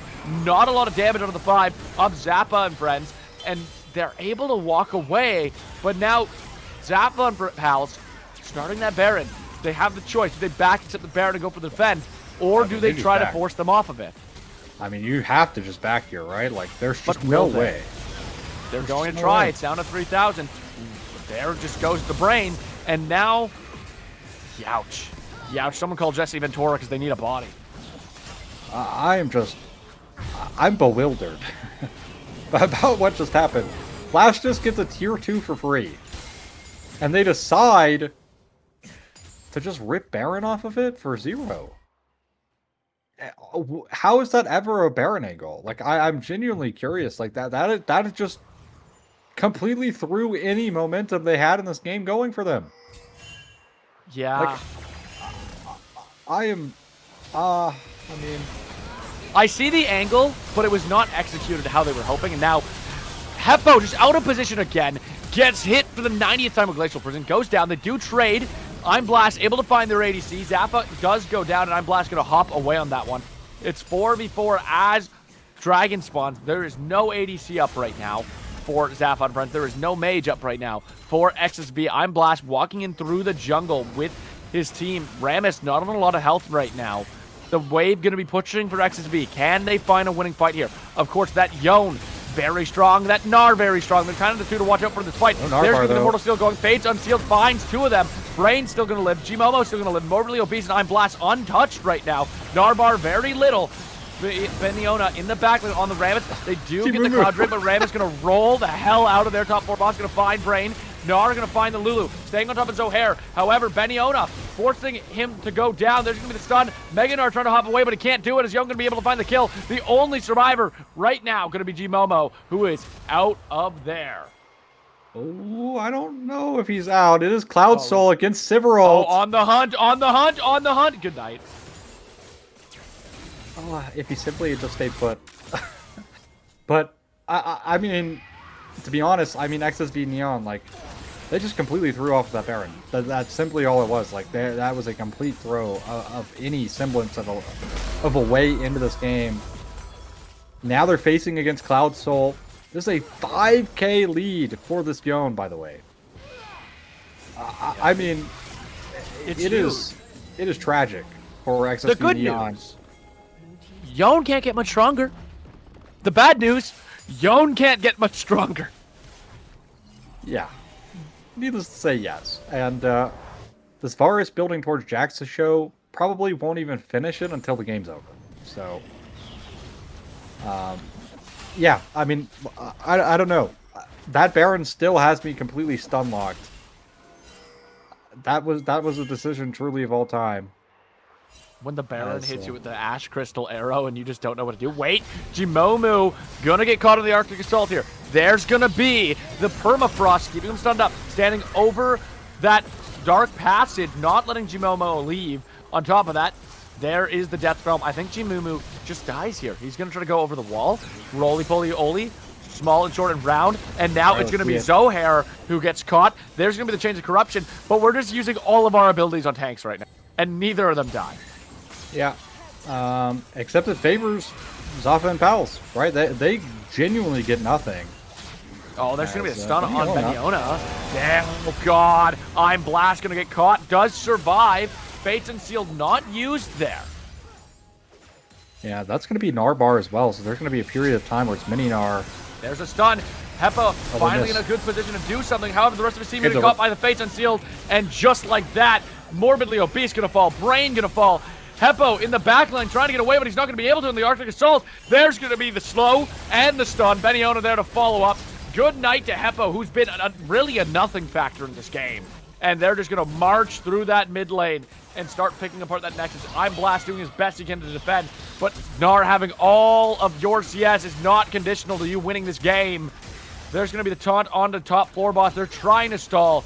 That wave, it's not very big, but it's hard for these two to be able to take it down. So much damage coming forward from Zafa on front. The defense is live, but G-Momo goes down. I'm Blast, the last one up, but there is nothing he can do. Ladies and gentlemen, we're going to a game 3. Yes, we are, and I mean, honestly, what a phenomenal way for Zafa and Pals to bounce back. And I think it's pretty easy to say top 4 boss, kind of a highlight for this game, but I want to maybe turn our attention to someone who kind of flew under the radar. Beniona, I think, was a major factor in this win. Yes, got behind the Gnar early off of some mistakes, did eventually come back and then made a couple more mistakes to give Gnar the lead again. But it's the choice of Death Realm usage, right? It's the choice of being at fights, who to take, right? I can't factor, or I can't fathom not glazing Beniona after what we saw game 1, right? Like, this is a complete turnaround performance that was desperately needed for Zafa and Pals, and even though Zafa and Arcadius were maybe a little bit quiet this game, the top side completely smurfed it, and they're going to go to game number 3. Yeah, I think it was a genuinely amazing showing from both top floor boss and for Beniona in this match, who kind of, again, went under the radar that game 1. Didn't do a whole lot. I think on the other side, we've seen Hepa just not really find his footing in this game. A lot of missteps, a lot of getting caught. There's some questions going to this game 3, right? Because a lot of people who were kind of nothing factors in game 1 popped off, and a lot of people who were important in game 1, like the jungle, like the mid on XSV, didn't really find their way. Even the Rammus pick, right? Like, it looked good. There were some okay moments, but nowhere near the same effect we've seen on the Zahen. So now it becomes the question of, who's got the form to go into a deep series. I also want to say, in both these games, I hate to say it, but the ADCs really haven't had much of an impact yet. And I'm wondering, with a game 3, with everything on the line, are we going to see an extended game? Are we going to see the ADCs finally come out to play? Or is it still going to be an entire thing controlled by the top side of the map? Yeah, I was actually going to mention this. I was like, it felt to me like their draft plan, at least, was like Varus was going to kind of become that frontline killer that they needed this game. But it's actually just Blast 1v5 this game. Like, Blast had to carry every fight. He almost, and I mean just barely, almost got Mega in that one fight that could have maybe completely turned around the game and given them the hard lead. But he just barely could not get it off to give him that extra HP to try and potentially win that fight. But I thought this Varus could have been the factor, like the key factor in connecting their late game. But it wasn't there. Like, for whatever reason, Morbidly Obese either getting ulted by Mord, so ends up dying in the Death Realm or just after the Death Realm ends. You have Mordekaiser ulting out some of the front line, which makes it harder for the Varus to step up. And I thought, if I'm being honest, maybe it's less of a Varus problem, but maybe it's a Thresh problem. What did the Thresh actually do this game? The Lantern wasn't really utilized for anyone other than Rammus. Yeah, and every time Remus went for it, it was the death sentence, or not a death sentence, but a death realm where he wasn't able to grab it, or Mord was on top of it quicker. There's a lot of good that we've seen from this game. There's also a lot to desire that we've seen from this game. I think that's easy to say. I think a lot of desires from both teams, and we're gonna go to break, so don't go anywhere, people. We'll see you in just one moment.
Hello, ladies and gentlemen, and welcome back to a Game 3.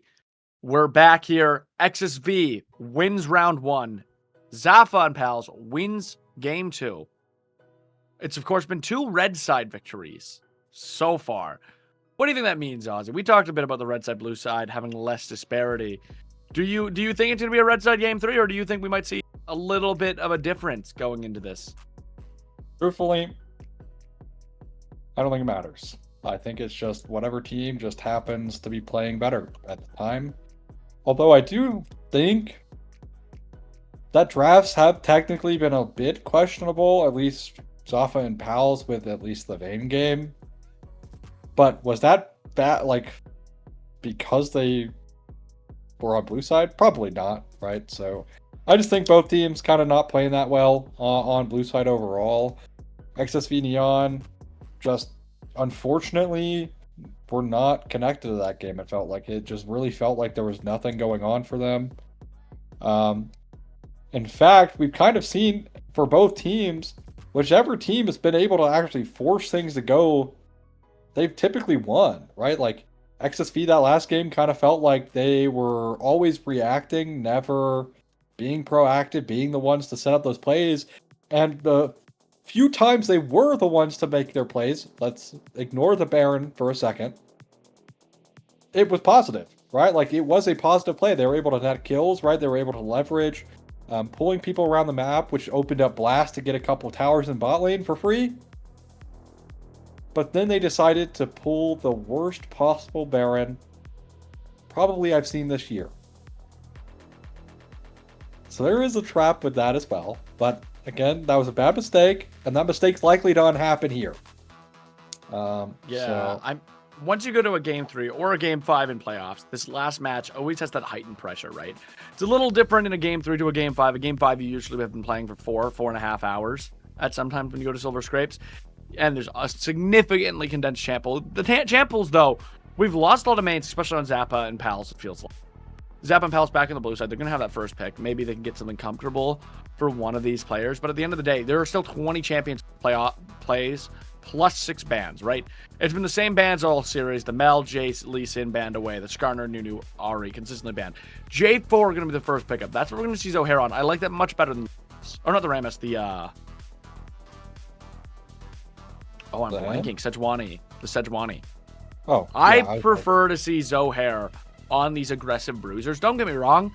The Sejuani game was fine. There were some good moments, but I wouldn't say that game was won because of Zohair. I think Zohair is such a good carry jungler on these bruiser picks. Well, won't have an easy time getting people locked down on the Cataclysm because Ezreal will be the response. The downside of picking J4 so early is you tell the enemy team to pick mobility. Now, Caitlyn is kind of hit or miss right now. That's kind of the downside of picking Caitlyn into something like Ezreal. It's kind of a neutral matchup. Neither champion has the better of the other champion. It just comes down to who plays better. Caitlyn Nico does put a lot of engage pressure onto XSV to kind of respond to. Yes, they have Vi, right, to kind of point and click one individual, but you're looking at, Zafa and Pals having the AoE advantage so far. But with that Aurora pick, that's a lot of burst. And if they can, combine that with something with the Vi, like Vi going in, they could just simply delete one person from the game forever. So here's the thing. I like the individual champions in Zafa and Pal's arsenal. I don't, and maybe I'm wrong, but I don't see them playing well together. It feels like a very awkward 3 to start your team. Whereas on XSV's side, I'm not a huge fan of Vi most games. I'm not a huge fan of Ezreal most games, although that's just because I think Ezreal, there are better picks. However, as a 3, I think the burst of XSV makes sense to me. Zafa and friends, you have somebody who wants to lock someone down. You have a Nico that can do a good follow-up burst, and then you have Caitlyn who does a lot of great damage over time and then finishes someone off with the ace in the hole or some traps, right? So it's I feel like the cohesion is a bit less for Zafa and Pal's current drop. Rel going to get locked in, though, for XSV. Aatrox going to be the lock-in from Zafa and Pals. I wonder if instead of picking Aurora, they pick Karma instead, because it did go till round 2. you already see their support. Like, Nico is 100% going support this game. I think picking Karma, Ezreal Karma, which, by the way, Karma also a counter towards Caitlyn in general. And the fact that your tether stays on Nico, even if she W's, you still get true vision of her while she's W'd.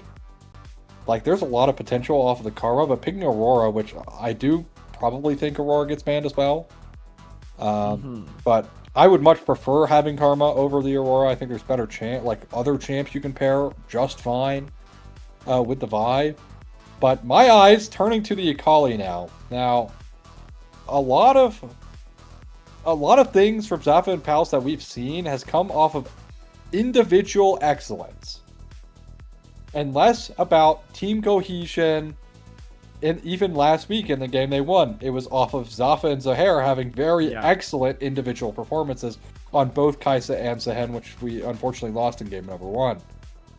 This last game, we saw pretty excellent, individual performances from both the top and the mid laners of Zafa and Pals. And on the Akali Aatrox, that could happen again. And maybe we just need to stop caring about draft theory. We just simply need to recognize the individual skill. I don't think either of these drafts I like all that much. I'm going to be so honest. I do see the angles. I'm not a huge fan of XSV's individual champion still. I'm just not a fan of what Zafa and Pals is. Like, I don't think I understand how that comp operates. Like, if I was playing on that comp, I wouldn't know what my role is on the team. I feel like the J4 is not, like, great with any of these champs besides the Nico and maybe the Aatrox. And like you said, every single champion in XSV could get out of Cataclysm. Every single one. Yeah, and Bessa definitely has the worst time because she needs to ult because none of her dashes can go over walls. So, but yes, everyone can get out, and that might be a factor. But at the same time, if this Akali Aatrox gets going, I think it's incredibly hard for XSV to try and deal with, right? Like, yes, you can Vi-ult the Akali, but if you're Vi-ulting Akali, then you don't have the, getting in range for the Caitlyn that might be necessary later on in this game. So we'll see. Again, right, I think Zafa and Pals plays best so far from the minimal games we've been able to see of them. As this is only week number 2, that they work best when individually they're able to perform. And this is a comp that is able to do that, right? Like, this is a comp that is set up and designed around everyone having potentially stellar individual performances, whereas XSV Neon has been usually opting towards the more standard kind of, style of draft. I'm not necessarily sold on the Rel this game, but I think overall their draft is fine. I think the Ezreal... I will disagree with you here about Ezreal. I think maybe a little bit biased because you see Ezreals that are not that great at the game. Because, let's be honest, Ezreal's incredibly hard. Right? Ezreal's incredibly hard to get out. But I think Ezreal's a phenomenal AD carry right now. I think I would place him top 4 AD carries in the game at the moment. Especially with something like Caitlyn, right? It's you just go neutral, which is exactly perfect. You don't need to beat Caitlyn in the early game. That's not your goal. But, crucially, the strength of Ezreal is his 2-item spike. And that's where Caitlyn is her weakest. So, you can kind of play around your 2 items here as XSV Neon to try and blow open the game before Zafa and Pals have a chance. Shattering Strike does actually connect on the real Nico there. But, overall, I think XSV Neon definitely been... leaning towards the... Oh, a dive gonna come out. There's the flash forward. The stun goes on to the Aatrox, but Aatrox gonna find that third Q. Can I'm Blast get out? He does. I'm Blast gonna be chilling. They do find the first blood on a very early tower dive, and it goes in their favor. I mean, that's a really excellent dive. I mean, that played perfectly, although Q2 did miss for my Blast, but outside of that, they played the tower juggling perfectly. And a nice early kill. We've seen Blast in these positions in literally all 3 games so far. Although, this time, for the first time in the series, with some juggle help. Yeah, and it's great to have a tower dive that early because you deny so many minions from Beniona. It does set quite a bit of division between I'm Blast and Beniona, and I feel like every time in these games, once I'm Blast starts getting going, he pops off. So the question is, can he stay going in this game? Yeah. By the way, if this was like Ignite Akali, I worry if Heppo was going to die there, but I think the health was maybe a little bit too high. But regardless, Zafa and Pal's on the back foot, but they've seen this 3 games in a row, basically. So, and winning last game, so it doesn't seem to... Oh, there goes Ford, the Akali. Can they find the kill? Oh Heppo, my Heppo, God. down to their last tick, but going to be able to walk away without even flashing. Oh, if this was D-Ring or Dark Seal, this is just dead Aurora guaranteed, by the way. It's because of the Doran Shield. That's literally the only difference maker. Now, of course, Doran Shield does give you extra survivability, so keep that in the back of your mind. But that's tragic. That is a tragic non-kill, as Blast does utilize the W to tank majority of that damage there from Beniona, but teleport back in from the Akali and Heppo as well. Dark Seal for both. Honestly, literally exact same buys. So I love that. I love exact that. Guys, same buys. mid simple roll economically. You just this is the start of every champion, even if it's AD. I think you should do it. Yeah, man, Akali Shroud is so hard to play against. That's mid laner. Like you're like, man, I'm playing this range champ. You know, I can walk up and poke this Akali, and then she drops Shroud, and then she completely mitigates all of the advantage your champ has because you can't see her. So, hey, being able to see is overrated. Just, I mean, honestly, I think just wear some glasses. True. When do we get an item that like shows invisibility and lets you attack it? Well, see, you know, that would mitigate a lot of champions, I fear. Yeah. That would be maybe catastrophic for those champs even. I mean, look at this Akali Shroud versus what she released with on her rework. I would much rather this Shroud than you can't see her at all. She can dive your fountain Shroud. So, really? I love the dive fountain Shroud. I think we need it back in the game personally. No, we do not. I think we do. I think we need to cast a game with it with you. There's going to be the public execution, though. I'm blasting a hop on Beniona, who uses the Whirlwind. Meanwhile, on the bot side, Ocean Dragon, soloed by a Jarvan. Yeah, and, well, that's World Ender for public execution trade. But as it stands, right now, top lane definitely favored towards XSV Neon. Arcane shift forward for some poke, does not really tank anything back himself, as Q-Flash! Oh, there's going to be a huge cease and desist, and Morbidly Obese going to find the Caitlyn early in this game. Arcadius does appear like they're able to get away, but losing your ADC, they're not great now. I'm Blast, going to get caught out as well. Beniona doesn't even really need the help from Zohair there. Does get it to force I'm Blast run away, but able to get the job done. Oh, lots of damage coming forward. There's going to be the True Shot Barrage. Arcadius down to a very little bit of HP. Morbidly Obese can't really go for much here, knowing the Caitlyn's coming back, but they do force Arcadius to be chunked out of this lane. Yep, forces the heal, which is actually kind of notable, as they will find... Oh, I was about to say... excellent camera work there from Shivam. That is our producer today. Thank you to Shivam for coming out and doing more of the production stuff here for Titan. As yeah, honestly, Morbidly Obese, nice back spot. No one ever expects the alcove.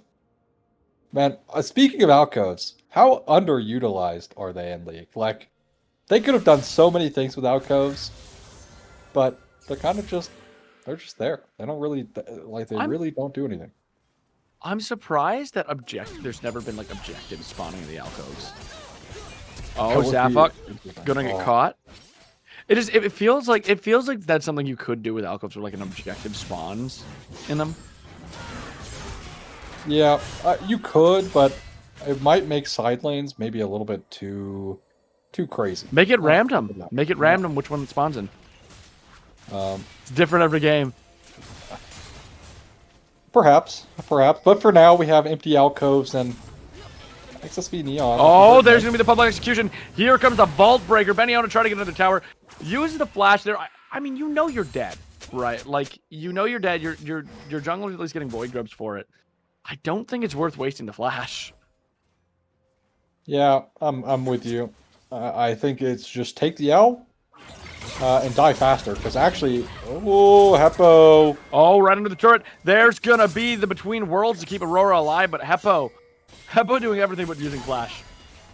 Hey, that's the...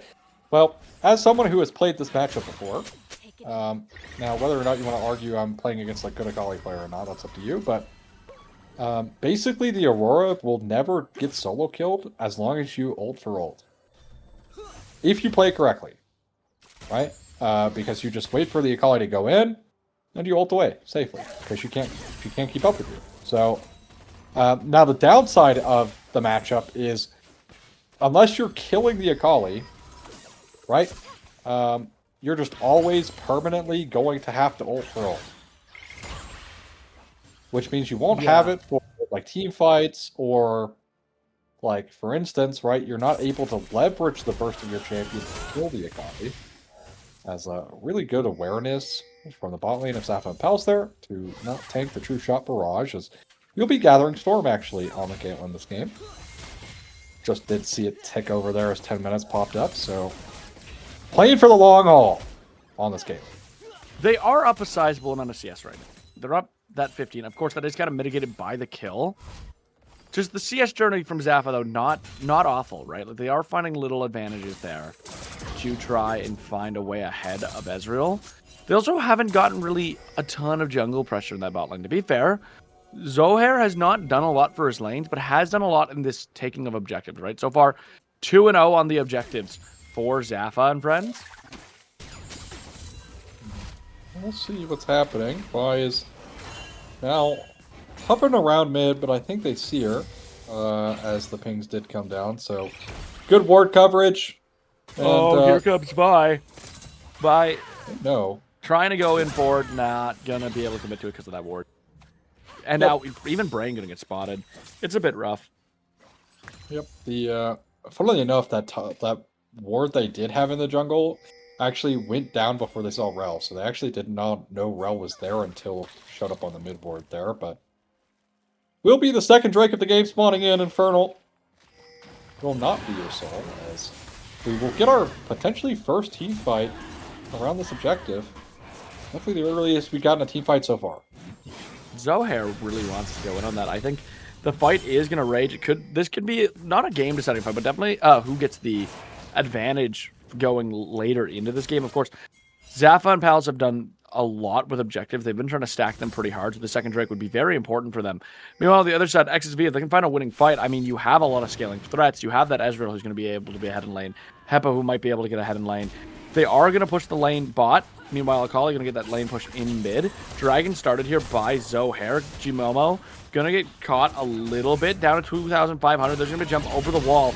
It's anybody's smite battle right now as the Magnus Storm goes live in the backline. Between Worlds going to go forward. There's going to be the Pop Blossom that only finds Rel. Zafa going to be able to find Jimomo as the Dragon resets. Zohair still alive. Zohair on top of Heba. There's going to be the ace in the hole. Brain going to barely survive. Meanwhile, I'm Blast has TP'd over to the fight along with Beniono. And it's a rocket fest right now. Beniono diving I'm Blast under the T2 turret, taking a lot of tower shots, but I'm Beast. Blast going to be able to survive long enough for morbidly obese to get the kill under the second T2 turret in mid lane with the T1 still up. Dragon still up. Still anybody's Dragon. They can't really claim it even though Vi died because there's just no health on Zohair, and we're probably going to run it back here. We might just straight up run it back, but I think they need to be careful on Zafa Pal. Oh, I don't know about this. The back reset. Still trying to stay up. Not gonna use that shuriken flip to go back in, and now Zohair not able to flash. Gets caught by the cease and desist, and the vault breaker doesn't do enough damage. Zohair gonna go down. It was a nice catch, but no follow-up. Vi goes down, and that means this Dragon should...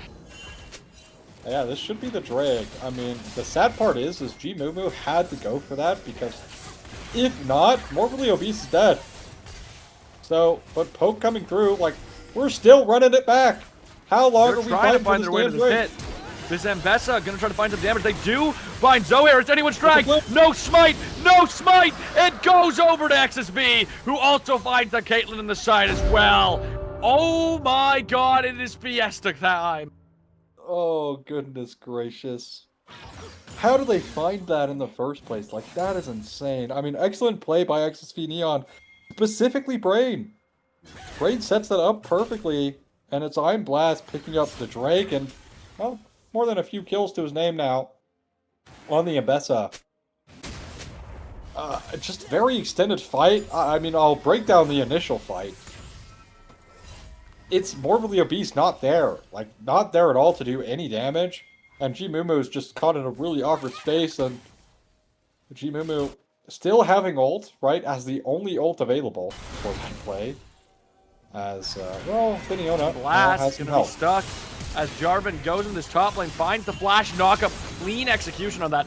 I'm Blast trying to get to his tower, but the Cataclysm going to stop him from getting there as he dashes right into it and is shut down over to Finiona. Yeah, good stuff. And Serpent's Fang first item here, so that Ambessa's shields will get melted, but maybe an overstay for Finiona. Gonna Hex Flash, trying to catch that Finiona so that them and Vi can take the kill. Of course, Finiona does not have World Ender right now, but does have that Flash. Is gonna land that first Q. Is gonna land that second Q. Vi gonna miss the Vault Breaker. That's gonna be the third Q. The TP is coming. Finiona flashes over the wall. Here comes O'Hare as well. The Turd is here. Two top floor bots able to help Finiona secure the kill on Brain, and now they're gonna get their own kill on Vi. Youch. Youch kabibbles. That is tough. Like, they spent so much time trying to get that kill on Aatrox, but they whiffed everything. Like, the Vault Breaker missing. I mean, I'm very shocked it went that wide. Like, I don't know. Maybe thought like the E was going to come backstep, but regardless, Zafa and Pals fight back. They get some kills on very crucial members here. The Aatrox and the Akali picking up kills off that 2 for nothing. And of course the Aatrox getting the shutdown on Blast earlier by the gank set up by Zohair. Pretty rough start to their mid game here, as XSV Neon, after an excellent play at the Drake, basically toss it all away back in favor of Zafa and Pals. Yeah, and this is just a very even game 3 at this point. Zafa and Pals have done great outside of the objective fights. XSV finding some good skirmishes. It's really anybody's game at this point. Yeah, it really is, and that's been kind of the series so far. It's basically anyone's game. In fact, XSV Neon having the most dominant game, and that was game number 1. We're so far removed from that at this point. Yeah, I mean, that was over an hour and a half ago, that game 1. and since then, it's just, I feel like each of these games have evolved into more and more, just this big fighting pit, where it's almost more team deathmatch than League of Legends. There's going to be the Cataclysm. Brain not able to get out. The Shuriken flip into it. Two-fold boss going to be able to find the kill, but can it get turned around here from Hepa? Zohair diving back into the fight, and I think the two-fold Hex might be able to do it. It does. Zohair going to go down. It was an interesting choice to flag and drag back in. Yeah, saw that actually from Zafa and Pal's game 1, where it was Zafa who like ulted in there at that Drake, and unnecessary, but instead of taking the 1 for 0, they make it a 1 for 1, and a support for a jungler is always worth, especially if that kill does end up on your mid laner, especially something like the Aurora. So, well played from XSV Neon, I suppose, to, I don't know, mind control Zohair to flag and drag back in, question mark. Almost got out, though. Like, the E just barely connected there. The E was necessary for the additional damage to get that kill. The two-fold Hex would definitely have not taken that kill by itself. So, unfortunately for Zafa and Pals, this game has become a bit like American football. A lot of throwing going on. Oh, God. A lot of throwing. The only difference, at least in football, you pause and kind of have a plan, and it doesn't really feel like either of these teams have a plan. It's just a lot of fighting happening. A lot of just running at each other, trying to tackle each other, knock down the D-line just for fun, even though none of them are guarding the quarterback at this point. It's so much chaos. More chaos can unfold. Doesn't have ult. And I mean, Heppo... Oh, well played. Top 4 did a lot of good stuff there. I think the biggest thing I see Heppo as an issue for XSV, Heppo's always getting picked in these matches. Yeah, I mean, had Flash for so long there, could have maybe flashed some of the combo, flashed late, and hold on. More of a fight going through. Magnet Storm going to land. Zohair going to take the Rift Herald out, but it gets smited, and Zohair, good night. And Dragon, it should just be XSV's. Oh, man, okay. I was about to say there's just no way he's going to be able to, like, Rift Herald drive himself to safety. Thankfully, that's not the case. And this is free Drake. There will be no contest. There will be no fist fighting for 3 minutes. It will simply be a free Drake over to XSV Neon off of some nice catching going on in the mid lane there. Does lose their tier 1 in mid, but also ends up losing the tier 1 in bot lane after the kill on Heppo. Heppo stepping up with no ult as well. Oh no. Heppo, you can't. Heppo gonna try to use the Between Worlds to get away. There's gonna be the Pop Blossom. Heppo, you've gone deep, but you've gotten away. Not really a lot of follow-up there on the Pop Blossom, but again, more tier 1s in the pockets of Zafa and Pals, which is exactly what they're coming for. They're getting the gold. They're getting the gold play here. Yes, it's only a 700 gold lead, but again, in terms of map control, right, they're really opening up the map. I do like this hover from G-Moo, even though no one's here. Yeah, the hover is never hurts to be protective. It allows I'm Blast to take this tower safely. Isn't afraid of Benion coming up for this fight. And maybe they can make a play. I'm Blast trying to retreat to his jungler, taking a lot of the damage. G-Moo still has not left. Finally leaves that bush. There's going to be the perfect execution. It forces the flash. And the TP going to come. G-Moo wanting to pull out of this fight, but I'm Blast wanting to go in. I'm Blast does finish the job. Can they find the 2v1? Now it's going to be a 2v2 as the Nico comes, and G-Moo is just like, yeah, no, I'm good. I tried to tell you to leave. You got the kill. I'm proud of you, but I'm going to head back. You have a good one. And now Zafa going to be the one who gets caught. A lot of damage coming off the two-fold X. And then Morbidly Obese finishing the job. The burst from Neon is absolutely incredible. Yeah, okay. Well, fair enough. Bye, Caitlyn, I suppose. Zafa having a fun one at this game for sure. I feel like Zafa really just has not been able to play any of these games, if I'm being honest. It's been so rough for Zafa. Like the one game, like they get the Kai'Sa, they don't really get to play. Last game, the game just ended too quickly before they actually got to play on hit Varus. Now in this game, it's just you're Caitlyn into a comp that wants to burst. Oh, there's well gonna be a played. huge Pop Blossom dash forward, Cataclysm locks them down. Brain able to jump over the rocks. Can they get to the turret? They do. They're gonna be safe, but it's still a 1-for-0 trade. Baron is up. Probably not gonna see a Baron play this early, but it is up. They have killed the jungler. Well, if you were to throw the game, where would you throw it? Baron, I think, is the likely answer, as we saw that last game. And smart choice. It's just a clone. Nothing to panic there about, but oh, indeed. There's going to be a lot of damage going forth on the I'm Beast, who barely escapes. Zohair going to dash forward, goes for the flag, but it gets the flash out. Meanwhile, Between Worlds piecing up his team, there's going to be a triple stun from Brain. But Brain so far deep, also going to go down to Zafa. Almost right on the 1 HP, but now Morbidly Obese tries to dash forward. Zafa, no way! Finds Zafa, who flashes right in to the Essence block, and now there's going to be the perfect execution onto Zohair. It's 3 dead for Zap. They're turning their attention to top floor. Baron, again, still up. 3 members of Zap down. No way. Why? Oh my god, that was also a crit headshot as well, and it didn't kill. Yeah. Yeah. Why? Yeah. Okay, sure you kill Morbidly Obese there, who, mind you, has no shutdown, by the way. Somehow. 5-0-4 has no shutdown. But regardless, so there's not even the shutdown gold you're playing for. You still just die immediately after. Like there is no like you're living that, like you just die by anyone else on their team after getting that kill. And you traded flash and barrier. Right? I remember there was like this this like Twitter debate about funnily enough Project Ashen A about he thought him using flash was like necessary in a play to get a kill that ultimately meant nothing towards the game. And of course, higher elo players were like, yeah, this just makes no sense. You're just wasting flash on AD carry, on Ashe, right? Like, this is a case, right? Like, if you get that kill, you're trading 1-for-1, which already makes it not worth it. But you're also utilizing your flash. And yes, Morbidly Obese does ultimately have to use both of his summoner spells as well, but it's Ezreal. He has got a 6-second flash cooldown on Shan. As Caitlyn, you don't. It's somehow still an even gold lead, though. I think it's crazy that it's still 43k to 43k despite all of this bloodshed, despite all of this, like, weird fighting. And maybe it is because of that. Maybe it is just because every fight we're just watching a lot. In an elo defined by amazing players, we are watching a match defined by a lot of mistakes. But in this sense, At least it's over-aggressive mistakes, right? This is interesting to watch because they're both trying to push the tempo so heavily. And like you said, a lot of these games, match 1 and 2 of the series, has been what team can push the tempo more.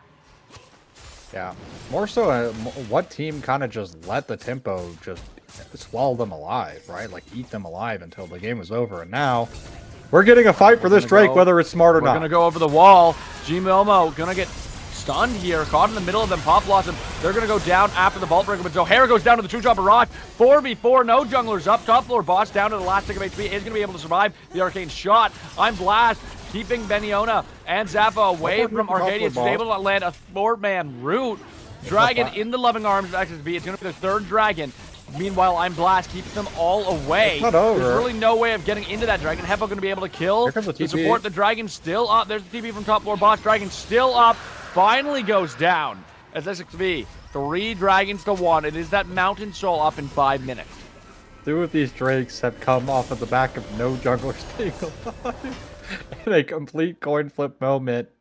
XSV Neon, in fact, their 2nd Drake overall taken in that manner, as both of those plays did happen to be in their favor. And yes, it's G-Mumu initially getting caught out, but able to lock down Zohair for long enough and stay alive for long enough to inevitably buy the team enough time. And funnily enough, True Shot Barrage does actually connect onto 2 there. Zohair and then also top floor boss who was flying in, which made the top floor boss super low already, forcing them away from that fight to ultimately TP in for no contest.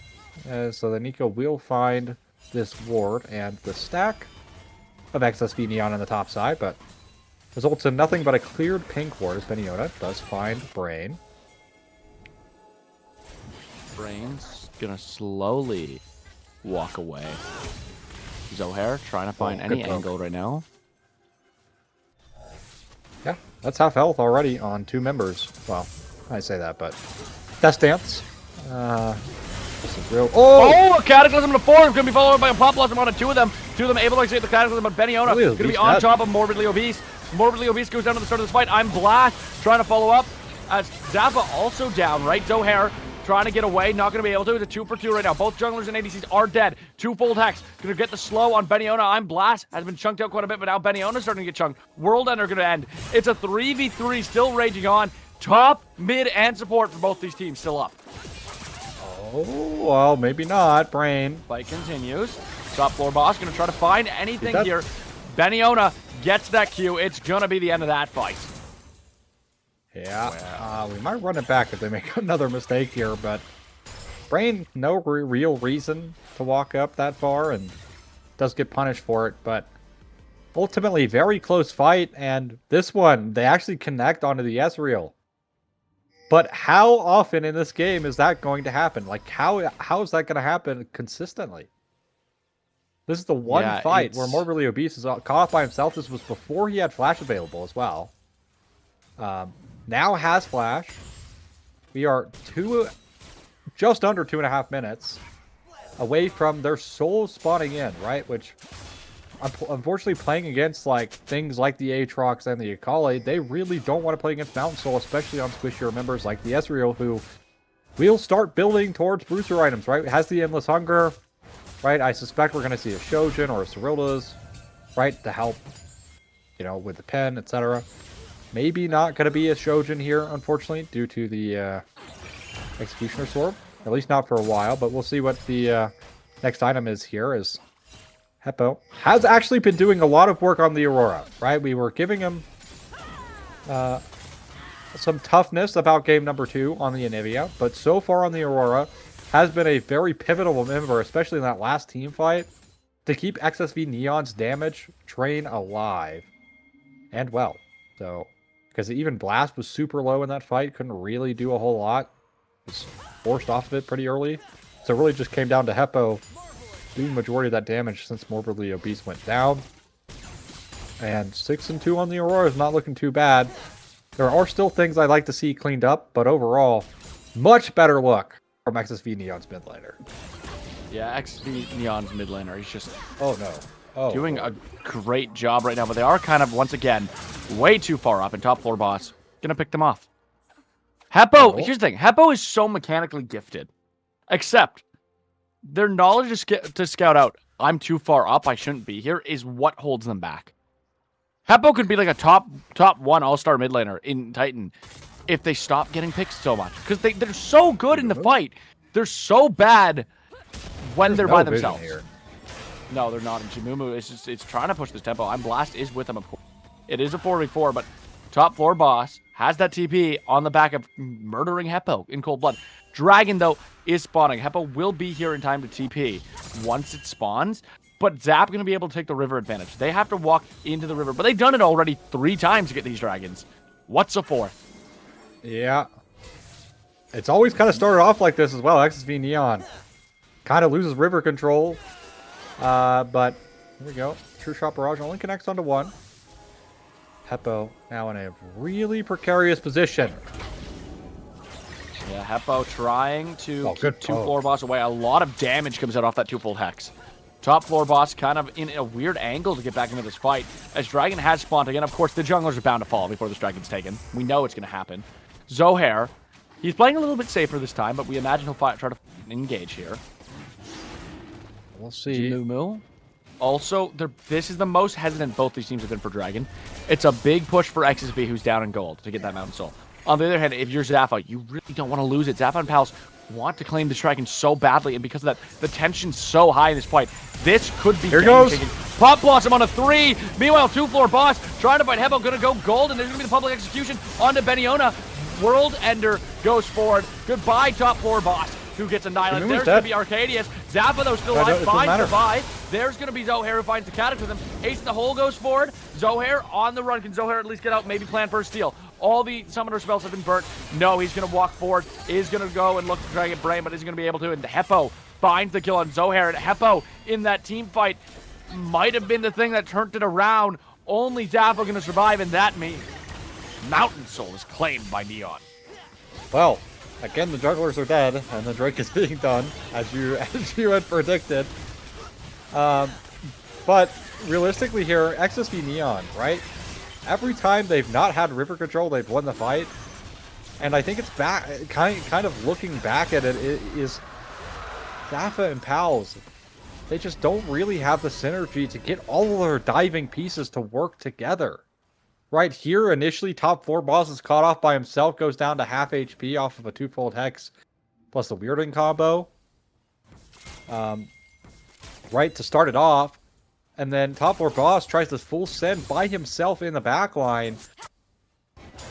And while Arcadius does find a pretty impactful ult, it doesn't connect on Ezreal because Ezreal just arcane shifts away. And there's not enough backline pressure because Heppo is constantly keeping top 4 boss marked. And again, another combo lands from Heppo, forcing top 4 boss into the Zanyas early on in that fight. And that was a 10-0. Oh my god. Good night. Good night. Bye-bye. Back to the gray screen for you, Zafa. Youch. But no, it's 2 things, I feel. Like, one, the draft for Zap does. I still don't think it plays that well together, right? Like, Caitlyn probably wants to do different things than Akali, than J4. On top of that, though, I feel like top floor boss is the opposite problem of Heppo. Top floor boss has been so incredible in the 1v1s in this entire series, and doesn't tend to get caught out on his own. But when we enter the team fight, it very much feels like top floor boss is never on the same page as his team, and kind of gets caught out in the team fights. Right now, definitely not a clear vision for Zafa and Pals, and now they're looking to continue on to this mid lane play, but won't find anything bearing fruit just yet. We'll find a ward and we'll clear that one out, but no Baron start just yet. Maybe a little apprehensive as to what happened last game to kind of force a Baron. Maybe a little bit too haphazardly as resets coming through. Zohair in a very weird spot right here. Does not actually see the reset coming through, and we'll find Morbidly Obese. Hi, Morbidly appearing to be by himself in the jungle. I'm sure he's not. He is, by the way. He just is. Well, but they don't know that, so... Yeah, I mean, I'm not going on that. Actually, that's a lie. Sure. I'm lying. I'm a serial killer, and probably, and when I do it, there's going to have their entire team behind them. But it's smart of Zohair to not go on it based on knowledge. Morbidly Obese in a weird spot. Okay, this is actually some decent information. They can use this to maybe kind of think about where they are. In fact, they can force them to force the issue on them in mid. Oh, they are forcing the issue, but Jimumu might have been up a little bit too far. The chase is going to go forward. Side lanes both pushing right now for XSV. XSV, if they can stall this out, might be able to find a T2. They literally have one of the worst wave clearing champs in the game. Clearing, and oh, there's going to be the season assist right on top of the most fed player of Zafa and friends. The TP going to come forward from Heppo. Public execution going to miss, although Beniona doesn't have World Ender either. There's going to be the Between Worlds going off. Brain and I'm Beast gonna get caught in that pop blossom. Magnet Storm goes forward and keeps O'Hare at bay. I'm Blast on top of Beniona, and Beniona's just caught. Goes over the wall, but it's not gonna be enough as I'm Blast able to flash on top of him and now trying to follow Arcadius, who is able to get the stun. They do find the root. Can they get away? The clone! They accidentally go on the clone. Arcadia gonna be able to get away. Now Zafa can Blast. There's gonna be the root. There's gonna be the trap. There's gonna be the headshot. And bang! I'm Blast goes down. But of course on the side, Heppo is there to take down Caitlyn. And now Akali's still up. Vi still up. Zohair still up. The Baron is started, but it's anyone's Baron, and they're gonna be forced to go off it and try to play for the fight. Zop floor doing some fancy dance, goes golden, and then gets away. Kind of. I mean, they're still at the other side. It does look like top 4 is kind of safe with a flash vault breaker. That should do it. There's going to be the Shuriken flip to try to get away. Still on the run. Another Vault Breaker is going to come. There's going to be the two-shot and a twofold Hex is ultimately what finishes off twofold boss. And now it's going to be XSV walking the Baron. Pretty chaotic stuff happening in this game, but Zafa and Pals just, it has looked like any actual setup team fight. They simply have no way of winning. Like, they just don't know how to win these fights. Zafa is simply way too far behind this Caitlyn. Like, look at the item disparity. Zohair's going to go for the steal, by the way. Zohair sees it at 6,000. Heppo going to be on top of him, and now there's going to be another season assist. But, of course, the GA is available. They're just not going to hit Baron until he comes back up, though. And Zohair going to lose GA, going to lose Flash, going to lose everything, and he gets nothing. You lose, sir. Good day. Oh, no. I mean, even that steal, I feel like, just isn't worth it. Like, your comp is capable of producing miracles, right? Like, your comp has so many ways of producing good, like, a way back into this game. But unfortunately, not only do you burn your GA, which you just bought, not only do you burn that, you burn your Flash for no Baron. Not even a chance of getting a steal, right? Like, is it worth it? No, it's not. Just give up Baron. Because again, like I said, your comp, if any comp in the game is going to produce some kind of, like, turnaround miracle, it is this comp, right? The Akali, the Aatrox, right? All of these champs are so great at potentially getting a team fight win out of nowhere. Same thing with Nico, right? Like, wasting your GA on a guaranteed Baron. You are 1v4, 1v5 at that point. Like, there's just no world you're ever getting in on that Baron if XSV Neon play it well. And, well, they did. Beniona and 3 members, actually, of Zafa and Pals now playing around the bot side as the rest of the team collapsing now. Yeah, it's going to be that ace in the hole onto Heppo very, very early in this fight. Gets a little bit of chunk damage down onto Heppo. That Elder Drake, though, it's under control right now of Zafa and Pals. I'm Blast going to be on the flank.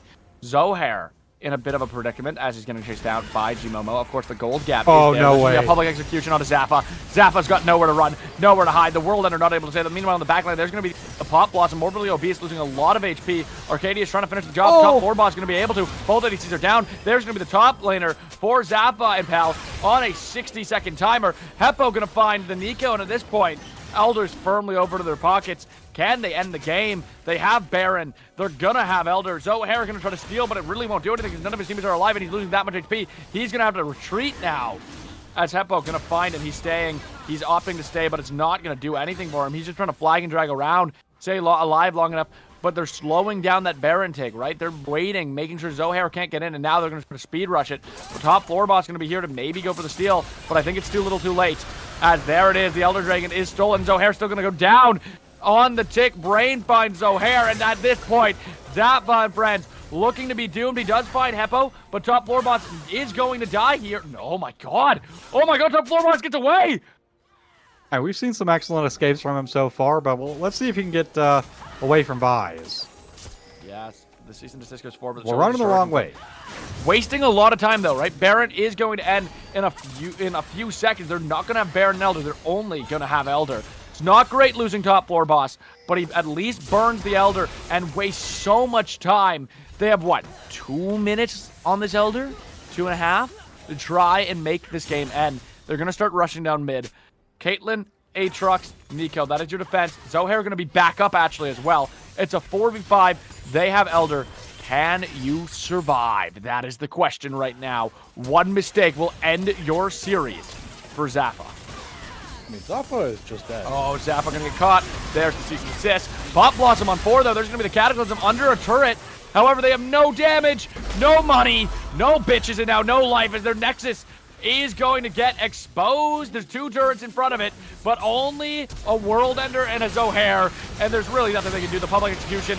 Good night to Zafa and pals, as ultimately XSV Neon are going to take the series, which went the distance. 40 minutes in a game 3. What more could you ask?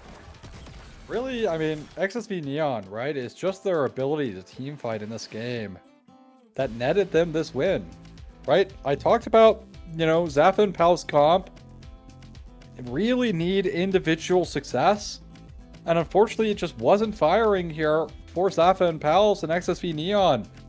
Some shakier moments, much shakier than game number 1 for sure, but they keep their cool, they get it done, and they will win out. So this is going to be their second series win for Titan AL, or TAL, I guess. Regardless, they will continue pushing forward. Again, in another 2-1 though, right? So both of these teams are capable of 2-1-ing, but it seems like XSV Neon are the ones who are actually able to convert on that third game, whereas, looking at historically here, Zafa and Pals not able to do so themselves. And yeah, Zafa completely asleep this game. Out of the game on Caitlyn. Almost as much damage as your Nico, or like just barely higher damage than your Nico this game. Well, yes, Nico is a mage and it has a lot of AoE in her kit. This is a support Nico, right? Where Caitlyn making it to 4 items, right? I don't know. I simply just do not know. I think the problem with this game, though, I just don't see where Caitlyn fits into this team. What does Caitlyn do here once you lock in? Even the first 3, what do you do? Really? You get a little bit of poke damage, I guess. You don't really have a front line to play for you. You don't really have a poke comp. You don't really have a comp that does what Caitlyn wants to do. Even when you're in the pit first, it's such a bloodbath skirmish that Zafa was never in a position to do anything. On the other side, though, Morbidly Obese, this was his game. This was, don't get me wrong, we also seen a lot come out of Hepa, but in a series where the ADCs did nothing, this was the game where we finally seen one of the ADCs really. Yeah, I mean, finally, right? But you said it, Heppo, I think on the Aurora really woke up. I mean, there were so many fights that were just barely almost won by Zafa and Pals, completely shut down by Heppo. And this is the XSV Neon I want to see going forward, right? I want to see Heppo having these performances. I want to see Morbidly Obese getting active, right? I think consistency-wise, right, your top lane, Blast continues to perform, right? In any matchup, it doesn't really matter. He's still going to find a lead. Still going to get those early kills. But for XSV Neon's success, they need either Morbidly Obese or Heppo hitting. And thankfully for this game in particular, all 3 of them were hitting. Everything ended up going right for XSV in the end. It was such a close match until it wasn't. And I think really XSV just played the team fight so well. The team fights is what went well for them. And even though the early ones were a skirmish, and it was lovely to see both the teams try to push the tempo, ultimately XSV was the ones who found more of the advantages in these skirmishes, in these team fights, with Heppo and Morbidly Obese at their side, with I'm Blast being able to peel, and some amazing plays coming out of Brain with those Magnet Storms, coming out of G-Mumu. I mean, G-Mumu is such a sleeper pick in this game, picking off so many people with the cease and desist, picking off so many people with the vault breaker. But I gotta ask you, Ozzy, before we go ahead and close this out, who's your MVP of your series and who's your dark horses in like the MVP of Zap? Okay, all right. So let's say for excessive, I think it has to be Blast for consistency throughout the series. He's literally the person who played the best. In fact, like game number 1 really was on the back of Blast performing really well. Game number 2, you could have maybe saw an XSV win had a couple things gone their way. And of course, this game speaks for itself, right? Had no trouble on the Ambessa getting ahead, having impactful moments in that game. The flash public execution onto Zafa there, basically in the last fight of the game to basically guarantee they were going to win. Easy MVP for me, because I just simply don't think the rest of XSV stepped up enough consistently through the series enough to worth him. As for Zafa and Pals, I mean, top 4 boss had a pretty bad Silas game 1. I guess it's Zahair. Zahair had an excellent, I thought was fine. Even though this J4 game was kind of hard because they first picked J4, I still thought did find decent engage moments. Was able to at least leverage something for the team, even though this game, like I said, incredibly hard for the J4. So to get the SVP, the secondary, or I guess losing, I don't know. It doesn't matter, okay? Secondary valuable person, who cares, all right? Well, it'll be Zahair. Yeah, 100%. It will be. I think both these teams have very promising looks. Would you be surprised to see either of these teams go to the playoffs? I think they both stand a pretty good chance after what we've seen today. I think Neon for sure going to playoffs. They have a lot of time to kind of clean up some of their mistakes. Heppo getting caught out in the side lanes, that's pretty easy to clean up, right? Like that shouldn't take much time, but I don't know. I think XSV Neon for sure. Zafa and Pals, I think they have a lot of soul searching. Because while I do think their strongest looks have been on these like individually performant drafts, what happens is if, like specifically today, Zafa was really quiet, whereas like last week, Zafa was a real highlight. This team looks like a shell of itself when Zafa isn't performing. Yeah, I 100% agree. And I think that's where the namesake comes in, right? I think going forward, I almost wonder where they start putting things. I think Zohair, they work best as a team when Zohair is on a carry jungler because it makes up for that Zafa. But then you need to rotate things in some other position. Top 4 boss as well, great assassin, doesn't do great in those team fights. And I think that's my question with Zafa and Pals. Where in your future games? Because this is a great series for them to VOD review, find out their mistakes, and start fixing them. I'm very curious to see what happens as this season goes forward for them. But that's going to be it from us. Of course, 3-game series went the distance. Thank you all for being here with us for almost the last 3 hours. We appreciate you guys being here. Of course, this series produced by Shavam, handled both the production and the observing, and had some very, very good camera angles for me and Ozzy to cast. That was Ozzy. Ozzy, any final words you want to say before we send it off? Nope, good night. Thanks for joining us. And you may or may not see me next week. Who knows? There might be a different color caster. But regardless, we'll catch you at another time. If you watch Thursday, I think I cast Immortal on Thursday. Yes, I do. Anyways, check me out on Thursday. Bye. That's going to send it off.